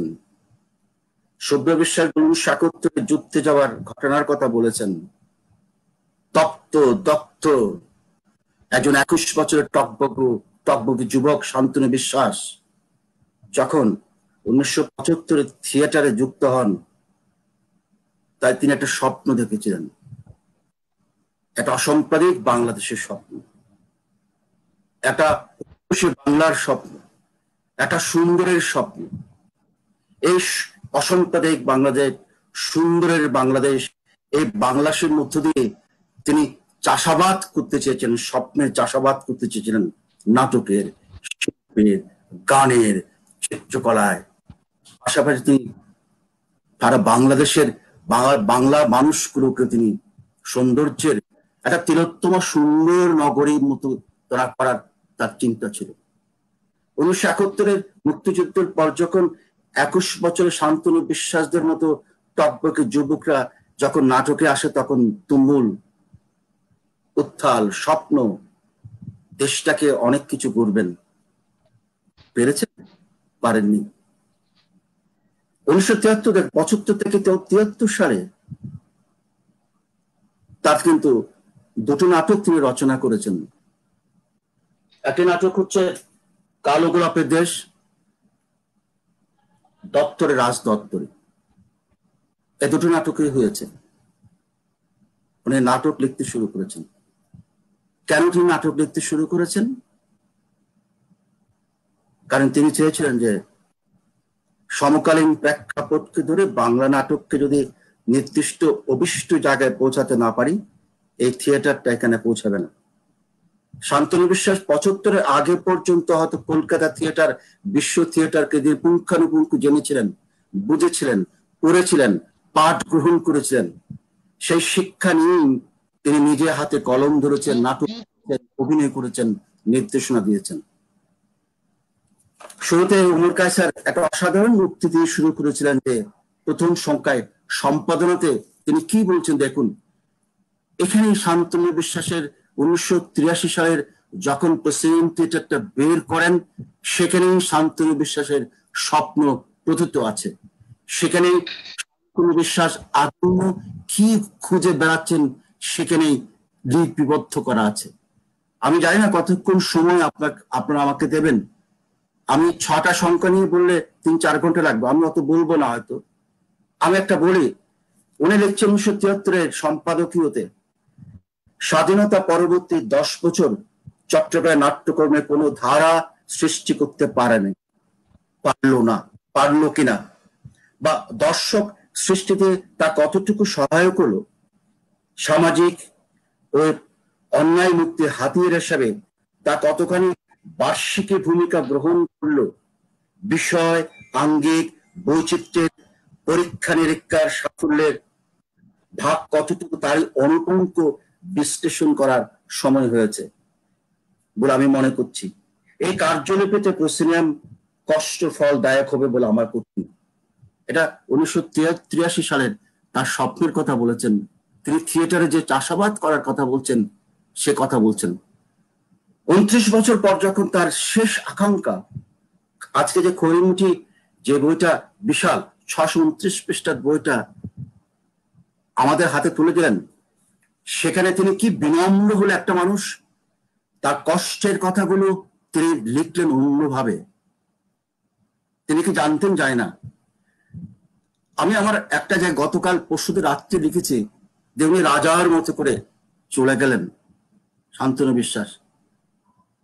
তিনি তার এই যে সমস্ত খণ্ডটিকে নন, যখন তিনি স্বপ্ন দেখতেন, তার সম্পাদকে তিনি লিখছেন 1989 সাল 6ষ্ঠ সংখ্যা প্রকাশ হওয়ার পর শুধুমাত্র লেখার অভাবে পত্রিকার বের করা সম্ভব হয়নি, তার 7ম সংখ্যা আবার প্রকাশিত হচ্ছে। এভাবে খুব ভালো লাগছে যে পুরনো 6টি সংখ্যা একত্রিত করে প্রসিনিয়াম সমগ্র বের করার পরিকল্পনা করেছি। ভাবলাম এর সঙ্গে নতুন লেখা জোগাড় করে একটা সংযোজন পর্ব করব, কিন্তু কিছু লেখা হাতে আসার পর মনে হলো আলাদা করে একটা সংখ্যাই তো বের করা যায়। 29 বছর পর প্রথম সংখ্যা বের হচ্ছে। এই আনন্দটা যেমন আছে, তেমনি তরুণ নাট্যজনদের কাছে প্রসিনিয়ামকে পৌঁছে দেওয়ার একান্ত অভিপ্রায়। এই নাট্যপত্র একসময় বাংলাদেশ ও ওপার বাংলা থিয়েটার কর্মীদের নিবিড় সমর্থন পেয়েছিল। বন্ধ হওয়ার পর অনেকে জানতে চেয়েছিলেন কেন বন্ধ হলো, কি হলে আবার তাকে সচল করা যাবে। সেসব জিজ্ঞাসু সুজনের কাছে এই সংখ্যাটি হয়তো কিছুটা আদৃত হবে। সেটা অনেক, যারা লেখা দিয়েছেন তাদের প্রতি অশেষ কৃতজ্ঞতা। কেন বন্ধ হলো, কেন 29 বছর ধরে তাকে অপেক্ষা করতে হলো, কেন 7ম 8ম 9ম 10ম কেন 20তম সংখ্যাটা বের হল না, এই প্রশ্নটুকু আমি আপনাদের কাছে রাখতে চাই। আমি জানি প্রথম সংখ্যা নিয়ে আলোচনা দীর্ঘ হবে। প্রথম সংখ্যাতে আমি বলেছি, দেখুন ওখানেই প্রথম সংখ্যাতেই সম্পাদক শান্তনু বিশ্বাস, সহযোগী সম্পাদক জ্যোতির্ময় নন্দী, তারপর বিশ্বজিৎ চৌধুরী, প্রচ্ছদ পীযূষ দস্তিদার, তার সাথে যারা মিশতেন, কাছাকাছি থাকতেন, তিনি নিবিড়ভাবে তাদেরকেও তৈরি করছেন, যারা আজকে বাংলাদেশে প্রতিষ্ঠিত।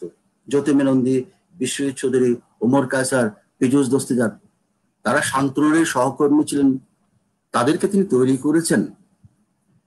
তারপর দেখুন 1983 থেকে 1920 এই 37 বছরে যে সংখ্যাটা, তিনি একটি প্রশ্ন তুলেছেন যে প্রসিনিয়ামের নিরীক্ষা বিশ্লেষণ নাটক এগিয়ে নেবার জন্য এই প্রকাশনাটা।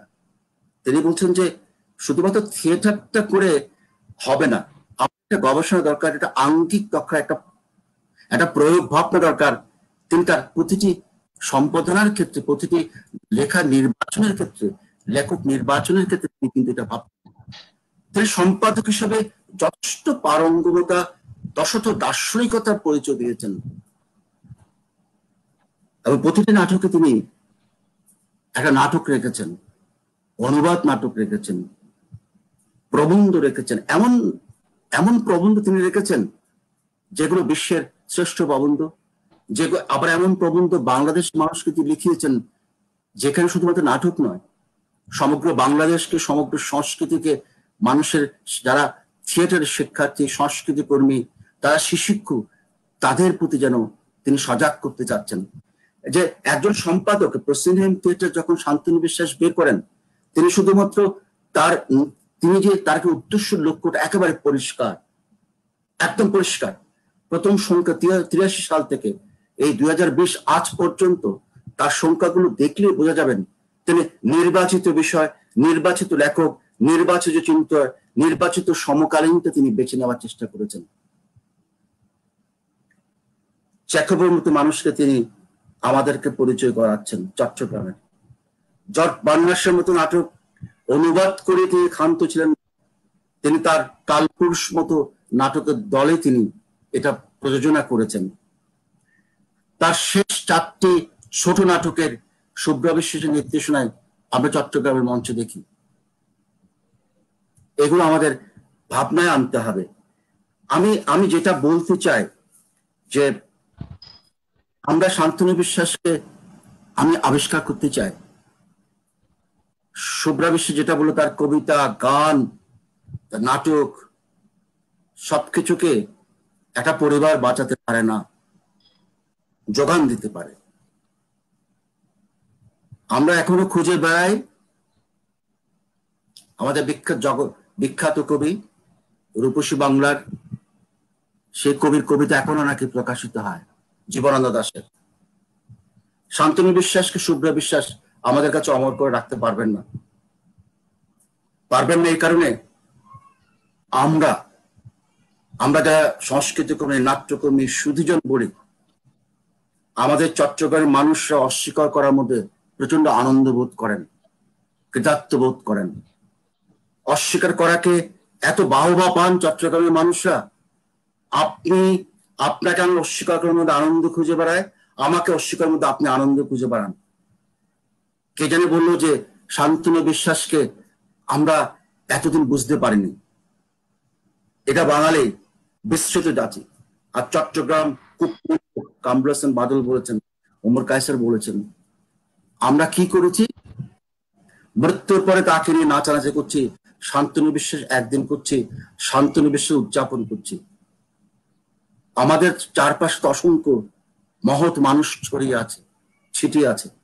জীবদ্দশা আসুন না, একটা রজনীগন্ধার স্টিক নিয়ে তাকে বলে আপনার এই কাজ আমি মনে রেখেছি, আপনাকে আমি স্মরণ করতে চাই।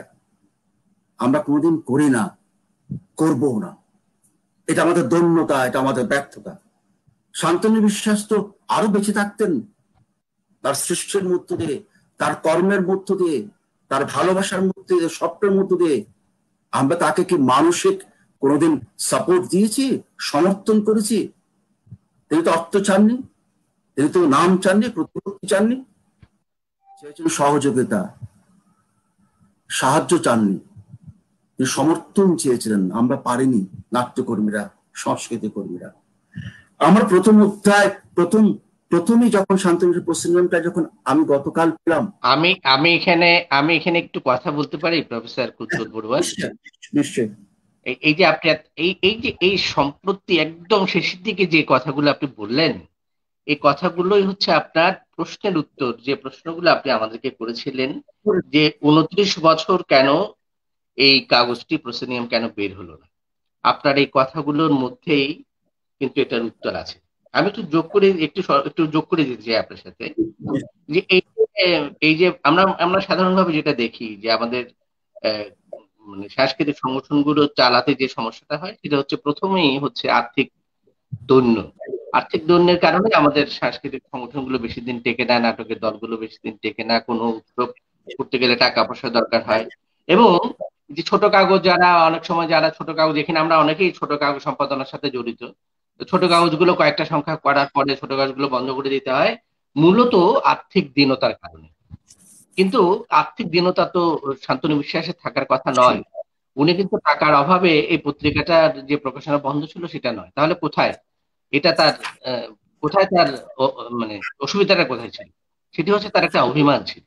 আপনি যে কথাটা বলেছেন যে আমরা পরস্পরকে যে মর্যাদা দিই না, আমরা পরস্পরকে যে স্বীকৃতি দিই না, এবং যারা ভালো কাজ করে এই সমাজে এখনো তাদের পথের মধ্যে প্রতিবন্ধকতা তৈরি করার যে অভ্যাসটুকু আমাদের আছে, যে বদভ্যাসটুকু আমাদের আছে, সে কারণে অনেকে ভালো কাজ করতে গেলেই বাধাপ্রাপ্ত হন এবং একটি সময়ে তিনি হতাশের কাজটা ছেড়ে দেন। আপনি জানেন যে চট্টগ্রামে যে এই নাট্যাঙ্গনের যে দলাদলি, নাট্যাঙ্গনে যে পরস্পরের মধ্যে যে কাদা ছোটাছুটি হয়েছিল একটি সময়, এবং সেটি যে দীর্ঘদিন মানে বজায় ছিল আমাদের মধ্যে এই চর্চাটা, সেটা তাকে খুব মর্মাহত করতো এবং তিনি খুব হতাশা ব্যক্ত করতেন এই নাট্যকর্মীদের মধ্যে যে বিভেদ, যে দলাদলি, সংকীর্ণতা এসব নিয়ে।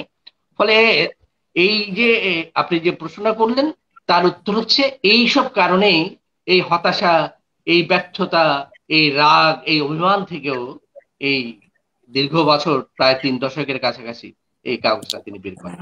আমার কথা শেষ করলাম। হ্যাঁ, আমি একটু করে বলে শেষ করব, তারপর যদি সুযোগ পাই পরের দ্বিতীয়, তৃতীয়, চতুর্থ বা পঞ্চম, ষষ্ঠ সংখ্যা নিয়ে বলবো। শুভ্রা বিশ্বাস বলেছেন চট্টগ্রামের মতো একটা ছোট্ট জায়গার নাটক হয় কিনা, নাটক করে কিনা সেটা কলকাতার মানুষরা জানতো না। সে হয়তো ঢাকার নাটক জানতো, কিন্তু ঢাকার লোকদের বড় সমস্যা হচ্ছে কি জানেন, ঢাকার বাইরে যে আরেকটা শহর আছে চট্টগ্রাম, সেটা তারা মাথায় রাখেন না। আমি গতকাল একটা জায়গায় বলছিলাম যে লেখাতে, আমরা কি নিয়ে এত বাহাদুরি করি? 64 জেলায় নাটক হয়, চট্টগ্রামের প্রতিদিন নাটক হয়। করোনাকালে আমরা ফাটিয়ে ফেলছি, নাটক গেল গেল রব করে। হ্যালো হ্যালো হ্যালো, দেখুন সমাজের কাছে যখন এই পত্রিকাটা পৌঁছয়, আমি সকালবেলা বিস্ময়ে আমি অবাক হয়ে যাই। পত্রিকা আমার কাছে ছিল না, কারণ 1983 সালে যখন এই সংখ্যাটা বের হয় আমি স্কুলের গন্ডিটা তখনও বেরোনি। স্বাভাবিকভাবে সব সংখ্যা আমার কাছে জোগাড় করা সম্ভব হয়নি, তবে গুটেনবার্গ, দুলালদা, ওমর কায়সার, অজদা তাদের সান্নিধ্যে ছিল বলে কিছু কিছু সংখ্যা আমি পেয়েছি। সৌম্যমিত্রের কাছে যখন এই পত্রিকাটা দিচ্ছেন, এটা পড়ার লোকটা সামলাতে পারছি না বলে এটা আমি শেষ করব। অল্প সময় আমি তার সান্নিধ্য কাটাবার যে সুযোগ তিনি দিয়েছেন, আমার বহুমূল্য সঞ্চয়ে তা সংরক্ষিত রইল। সেই স্বল্প সময় আমাদের নাটক, দেশ, নাট্যচর্চা ইত্যাদি সম্বন্ধে জানতে চেয়েছিলেন। তার প্রচন্ড গভীর ব্যক্তিত্বের সামনে স্বপ্ন আর বাস্তবকে মেলাতে মেলাতে প্রশ্নের জবাব দিচ্ছিলেন। স্বাভাবিকভাবে সৌম্যমিত্র যতবার দেখি তাকে প্রণাম করতে বলে যায়, কারণ তিনি একটা বিস্ময়কর মানুষ, নমস্য মানুষ। তার সাথে বহুবার বহু সময় দেখার, একটু কাজ করার সুযোগ আমার হয়েছে বলে আমি দেখছি। তিনি যখন রিহার্সাল করাতেন, তার বিস্ময়, তার ব্যক্তিত্ব দেখে তিনি কি বলতেন সেটাই আমরা ভুলে যেতাম, যেটা সম্পাদক শান্তনু বিশ্বাসের হয়েছিল।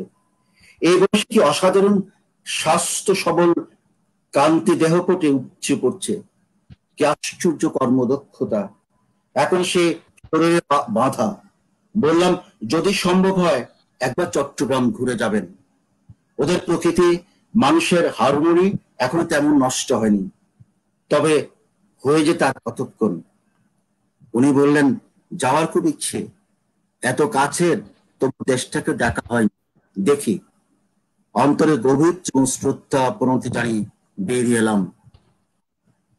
সবচেয়ে বিস্ময়কর প্রতিভাবান, যিনি বাংলা নাটককে উচ্চতর জায়গায় নিয়েছেন, রবীন্দ্রনাথের রক্তকবি রবীন্দ্রনাথ করতে পারেননি। রবীন্দ্রনাথের রক্তকবিকে সৌম্যমিত্র পুনরাবিষ্কার করেছেন।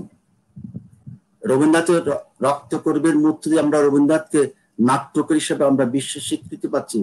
সেই সৌম্যমিত্রের কাছে যখন ছোট্ট মফস্বল, ছোট্ট গ্রাম, একটা আমাদের থিয়েটারটা যখন তার হাতে কি পৌঁছয়, নেটওয়ার্ক ডিস্টার্ব করছে, মনে তিনি একটা ডিস্টার্ব করছে। আর আমি জানতাম এটা সঞ্চালকের দৃষ্টি আকর্ষণ করছি, তিনি সঞ্চালকের দৃষ্টি আকর্ষণ করছি। আমার এই মুঠোফোনের চার্জ চলে যাচ্ছে, যে কোনো মুহূর্তে আমি মানে এখান থেকে ইয়ে করতে পারি। আর আমার মনে হয় আমাদের 1.5 ঘন্টা হয়ে গেছে। হ্যাঁ, আমরা এই সংক্ষেপ করে আজকে ইয়ে করতে হবে, কারণ 1.5 ঘন্টা হয়ে গেছে। মানুষ যারা শুনছে তাদেরও একটা কনসেন্ট্রেশন ব্যাপার আছে। আমি এটা শেষ করছি, তাই না বাদল? হ্যাঁ, আমাদের মনে হয় একটু দীর্ঘ হয়ে গেছে। আমরা কিছু অমৃতের কথা আর ভাগ্যধনের কিছু কথা শুনে আমার মনে হয় আমরা ভালো হয়, কারণ এতক্ষণ মানুষ শুনবে না। তাহলে কুন্তল দেব আমরা অমৃতা আর ভাগ্যধনের কিছু কথা শুনি। মানে কোন দল রাজানি শেষ করুক। মানুষের আয়োজন যারা করেছেন, যারা উদ্যোগ নিয়েছেন, শুভ্রা বিশ্বাস এবং খড়িমাটি, তারুণ্যোচ্ছ্বাস, একটা বিশাল প্রসিনিয়াম থিয়েটারের যে বই আমাদের কাছে দিয়ে গেলেন, আমরা যারা প্রাতিষ্ঠানিকভাবে পড়াই বা আমরা প্রাতিষ্ঠানিক যারা শিক্ষার্থী আছি, তাদেরকে একটা অমূল্য সম্পদ। বাংলাদেশের থিয়েটার, বাংলাদেশের সবকিছু গবেষণা করার জন্য এটা শান্তনু বিশ্বাস যে 100 বছর 200 বছর বেঁচে থাকবে এই কর্ম থেকে, এই প্রসিনিয়াম থিয়েটার থেকে। আপনাদের সবাইকে অভিনন্দন এবং শুভেচ্ছা জানাচ্ছি। ভালো থাকুন শান্তনু বিশ্বাস, আপনি যেখানে থাকুন ভালো থাকুন। আমরা আপনাকে মনে রাখবো, আমরা আপনাকে ভুলে যেতে পারি না। আপনার সৃষ্টি আমাদের কাছে অমর হয়ে থাকবে। অনেক ধন্যবাদ কুন্তলদাকে। আমরা আসলে দীর্ঘ সময় ধরে আছি। আমি বলছিলাম যে এই দিনটাতে আসলে বলা খুব কষ্টের, তাও আমি অমৃতা নন্দিনী তুই, শান্তনুদা যাকে তুই বলতেন, তুই বলেই ডাকতেন, এবং তার এই নাম নিয়ে শান্তনুদা গানও লিখেছিলেন। আমি তার সাথে ফেসবুকে যুক্ত থাকার কারণে বাবার প্রতি তার সাথে বাবার সম্পর্কটা আমরা জেনেছি বন্ধুর মতো। তো আমি একটু তাকে অনুরোধ করব তার মতো করে কিছু বলার জন্য।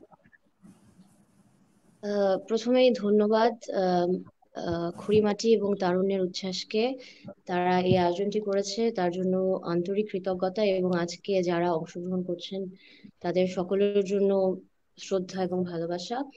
আমি খুব বেশি সময় নেব না, আসলে বাবাকে আমি বাবা হিসেবে বলবো, বাবার মধ্যে না একটা কারিজমা ছিল যেটা আমি খুব কম মানুষের মধ্যে দেখেছি। মানে বাবা কথা বললেই মানে আমরা সবাই মুগ্ধ হয়ে শুনতাম, এবং তার এই ক্ষমতাটা ছিল যে সে যার সাথেই কথা বলছে সেই মুগ্ধ হয়ে শুনছে। এই যে কারিজমাটা, এটা কিন্তু আমি আমি বলতে গেলে বাবা ছাড়া আর কারো মাঝেই দেখিনি। মানে আমি আমি জীবনে এই যে পর্যায়ে এসেছি, আমি যতটুকুন দেখেছি, আমি বাবার মতো মানুষ খুব কম, মানে বাবার মতো মানুষের সাথে আমার খুব কম আলাপ হয়েছে। তো এটা আমি শুধু মেয়ে হিসেবে বলছি না, মানে আমি একদম নিরপেক্ষ একজন মানুষ হিসেবে বলছি, বাবার কিন্তু একটা ম্যাজিক ছিল। এবং আমি জানি বাবার যারা বন্ধুরা এবং বাবাকে যারা চেনেন, খুব কাছ থেকে চেনেন, বাবার কাজ যারা বাবার কাজ সম্পর্কে যারা জানেন, তারা এই ব্যাপারটা হয়তো জানেন। আজকে খুব আনন্দের যে প্রসিনিয়ামের এই বইটা বেরোচ্ছে সব সংকলন মিলিয়ে। এটা অনেকটা ধাপ বেরোনোর মতো। আমি খুব বেশি সময় নেব না, আমি শুধু বলবো এখনো বাবার কাজ অনেকের কাছে পৌঁছায়নি, এবং এটা আমার মতে অডিয়েন্স বা দর্শককে বঞ্চিত করার মতো। কারণ আমরা যখন একটা ভালো গান শুনি বা একটা ভালো বই পড়ি বা একটা ভালো কিছু দেখি, ওটা কিন্তু আমরা শেয়ার করতে চাই।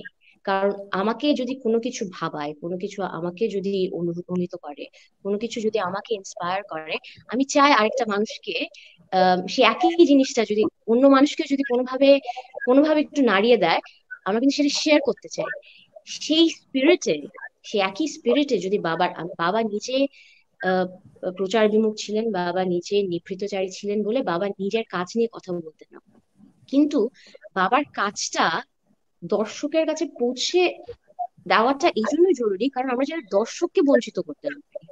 কারণ এখনো অনেকে বাবার কাজ সম্পর্কে বাবার নামই জানে না, বাবার কাজ সম্পর্কে মানে আমি একটা কভার করেছি, মানে আমি বাড়িতে বসে কভার করেছি এবং সেটা অনেকের কাছে গেছে এবং বলছে আমরা তো আমি আমি প্রথম তোমার বাবার গান শুনছি, আমি তো ওনাকে চিনি না। মানে এটা কিন্তু এই যে মানে তখন চিনতো আর এখন চিনছে, সেটাও কিন্তু একটা বিশাল ব্যাপার। কারণ ওই কাজটা, ওই গানটা বা ওই নাটকটা কোনোভাবে না কোনোভাবে আরেকটা মানুষকে প্রভাবিত করছে, এবং যাতে আমরা অডিয়েন্সকে ডিপ্রাইভ না করি, মানে পরে দর্শক গ্রহণ করবে না করবে সেটা দর্শকের উপর, কিন্তু কাজটা পৌঁছে দেওয়াটা এটা খুব জরুরি। এবং আপনারা যারা আছেন, আপনারা অনেক কিছু করছেন বাবার জন্য। আমি শুধু অনুরোধ করব যাতে নিজ নিজ ক্ষেত্রে আপনারা যাতে এই মানে আপনাদের আপনাদের জায়গা থেকে যদি বাবার কাজটা আরো মানুষের কাছে পৌঁছে দেওয়ার যদি নিজেরা একটু উদ্যোগ নেন, তাহলে মানে দর্শকের জন্য এটা এটা একটা বিরাট প্রাপ্তি হবে, এটা আমার মনে হয়। কারণ বাবার আমি ইনফর্মার দেখেছি, ছোটবেলায় দেখেছি, এবং ইনফর্মার ঘিরে আমার অনেক স্মৃতি আছে। আমি সেখানে জামানকে দেখিনি, আমি সেখানে বাবাকে দেখতাম। সেখানে জামান গান, সেখানে জামান দর্শক মাতাচ্ছে, এই যে একটা দৃশ্য ধরে রাখছে। আমি কিন্তু জামানকে দেখছি না, সেই ছোট বয়সে সেই 5 বছরের মেয়ে কিন্তু তার বাবাকে দেখছে এবং মুগ্ধ চোখে দেখছে। এই যে জিনিসটা, এই মুগ্ধতাটা, এটা আমি শিওর এটা এটা আরো অনেকের, এটা আমাকে যেভাবে প্রভাবিত করেছে সেটা আরো অনেককে প্রভাবিত করবে, এবং তার জন্যই যদি বাবার কাজটা আরো অনেকের কাছে পৌঁছায়। একইভাবে ভবঘুরে, মানে আমার মনে হচ্ছে ভবঘুরের মধ্যে একটা আন্তর্জাতিক একটা আবেদন আছে। আমরা যেরকম শেক্সপিয়ার নাটক বিভিন্ন দেশে ট্রান্সলেট করে করা হয়, বিভিন্ন দেশে শেক্সপিয়ার নাটক নিজ নিজ ভাষায় মঞ্চায়ন করা হয়, ভবঘুরের মধ্যে কিন্তু সেই পটেনশিয়ালটা আছে।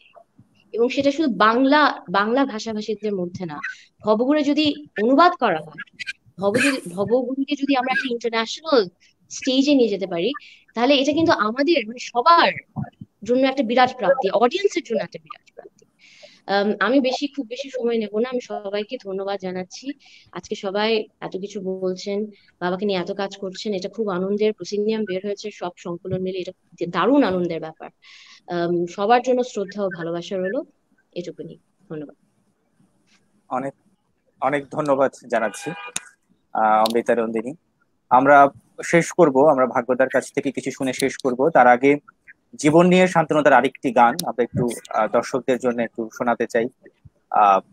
এই গানটি শোনানোর পরেই আমরা ভাগ্যদার কথা দিয়ে আজকের আয়োজন শেষ করব।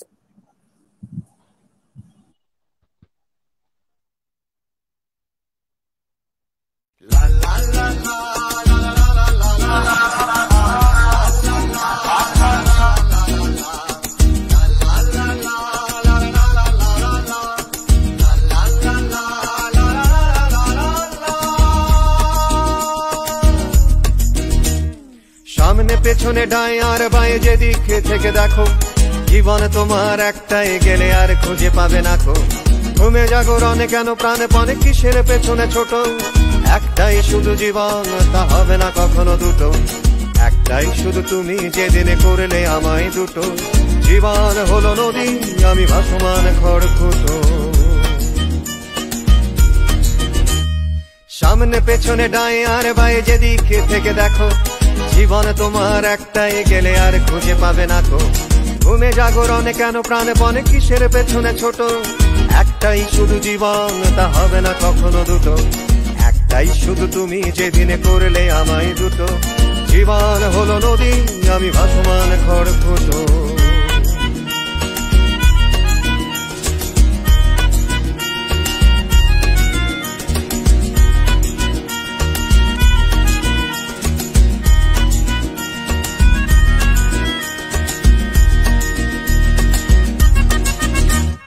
ব্যালকনিতে ছোট্ট বাগানে সাদা সাদা বক ফুল, ওখানে দাঁড়িয়ে আকাশ দেখছো উড়ছে খোলা চুল।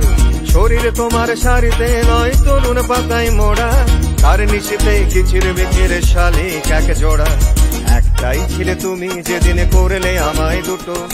অগাধে ছিলাম আমি, এখন শুধু এক মুঠো।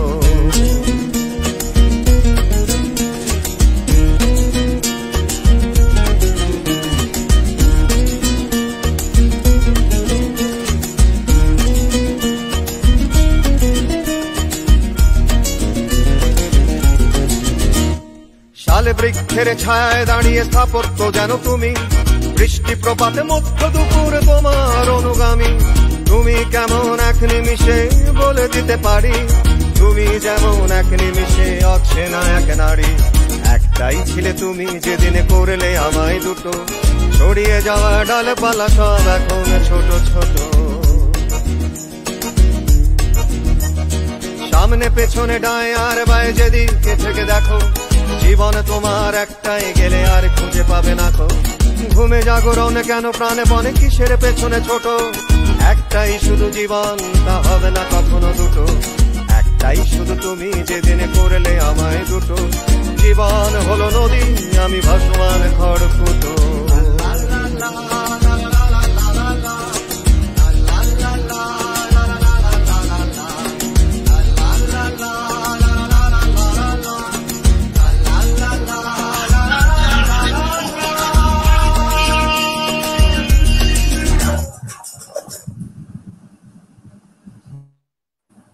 গাম্ভীর্য আচ্ছা অসাধারণ। এভাবেই শান্তনতা থাকবেন।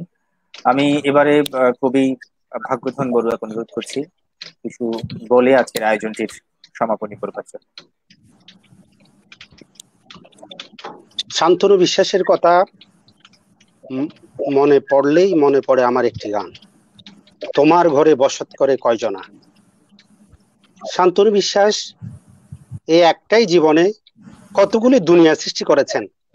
একটা গান ও সঙ্গীতের দুনিয়া, একটা নাটক অভিনয়ের দুনিয়া, একটা প্রসেনিয়ামের দুনিয়া, একটা গবেষণার দুনিয়া, কর্মক্ষেত্রের দুনিয়া। কত দুনিয়া থাকতে পারে একটা মানুষের জীবনে, অবাক বিস্ময়ে ভাবে। এই এতগুলো জীবন নিয়ে একটা মানুষ, একটা সমষ্টি, একটা পূর্ণাঙ্গ মানুষ এই শান্তনু বিশ্বাস। শান্তনু বিশ্বাস আমার কাছে এক বিস্ময়।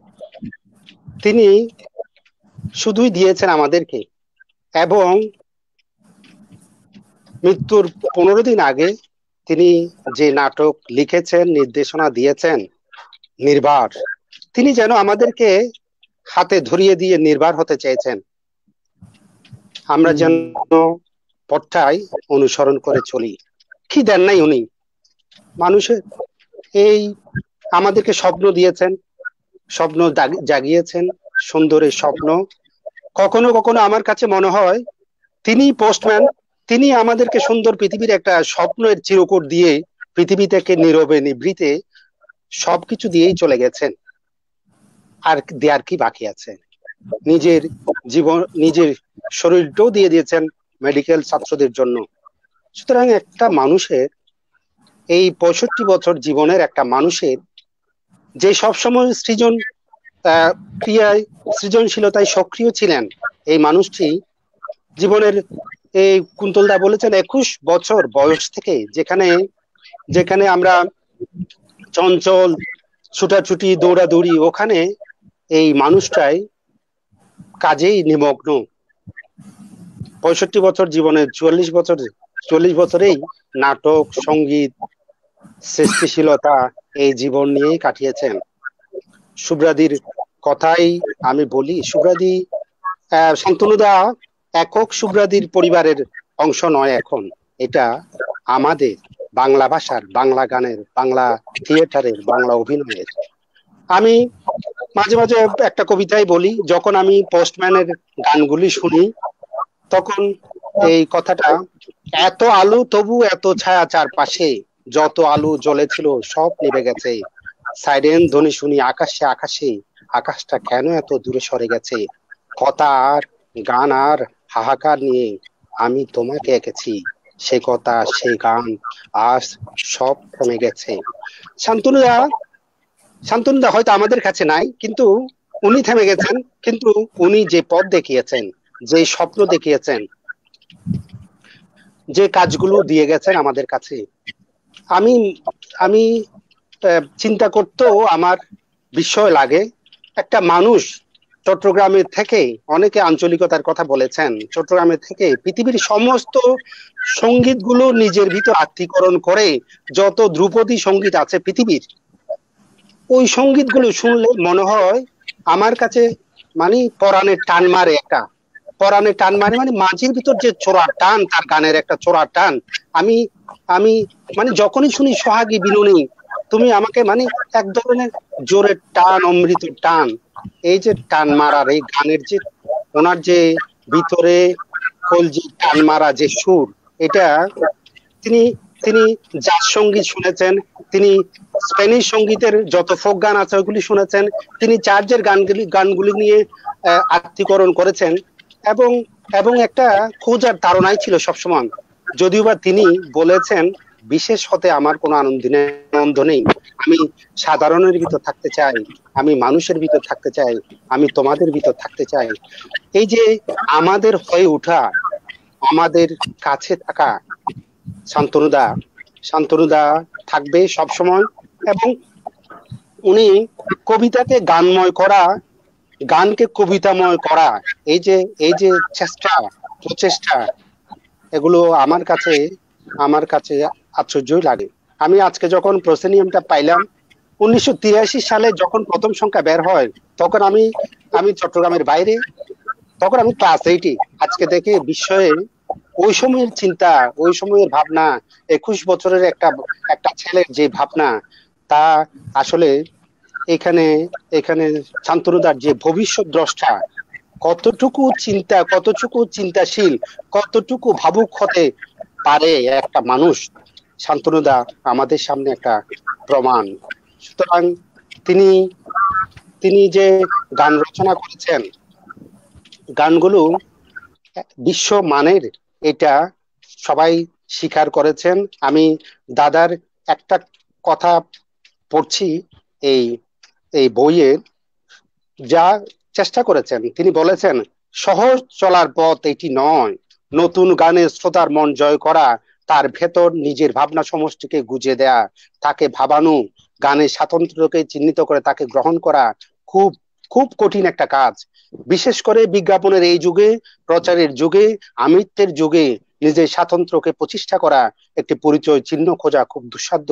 এবং দুঃসাধ্য বলেই ঠিক করলাম, করব, গান লিখবো, সুর বসাবো, সেই গান নিজেই গাইবো, এবং প্রতিটি গানের নির্মাণে আমার চারপাশ, আমার যাপিত জীবনের অভিজ্ঞতা সমষ্টি, নিয়ত বিবর্তনে আমার অবস্থান ও ভাবনা এমন ভাবে করা, সুর গায়িকীতে প্রকাশ পাবে যেখানে আমাকে চেনা যাবে, একটা পরিচয় চিহ্ন থাকবে।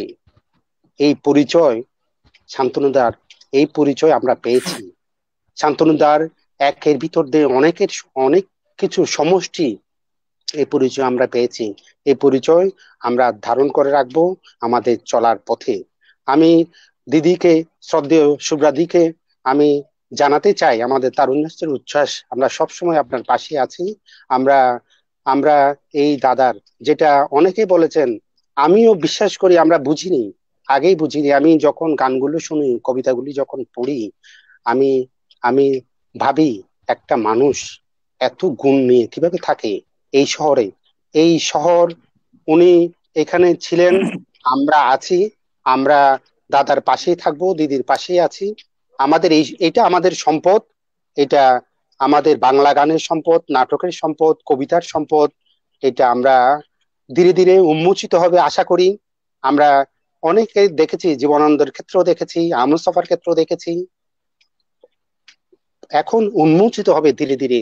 আমরা চাই দাদা আরো, অমৃতা যেভাবে বলেছেন, দাদা ধীরে ধীরে এই গানে, নাটকে, থিয়েটারে, প্রসেনিয়ামে, চট্টগ্রামে, বাংলাদেশে, সারা বিশ্বে বাংলা ভাষাভাষী যেখানে আছে, আমরা দাদাকে পৌঁছে দিতে পারবো।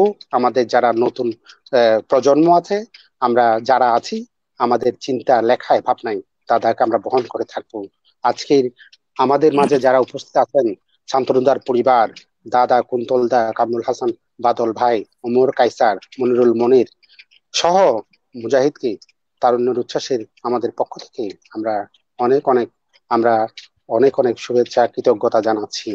আমি আর এতটুকু আমি ধন্যবাদ জানাচ্ছি ভাগ্যদাকে। আমরা শেষ করব। যারা যুক্ত ছিলেন শুরু থেকে এখন পর্যন্ত, তাদের প্রত্যেকের প্রতি আমাদের কৃতজ্ঞতা।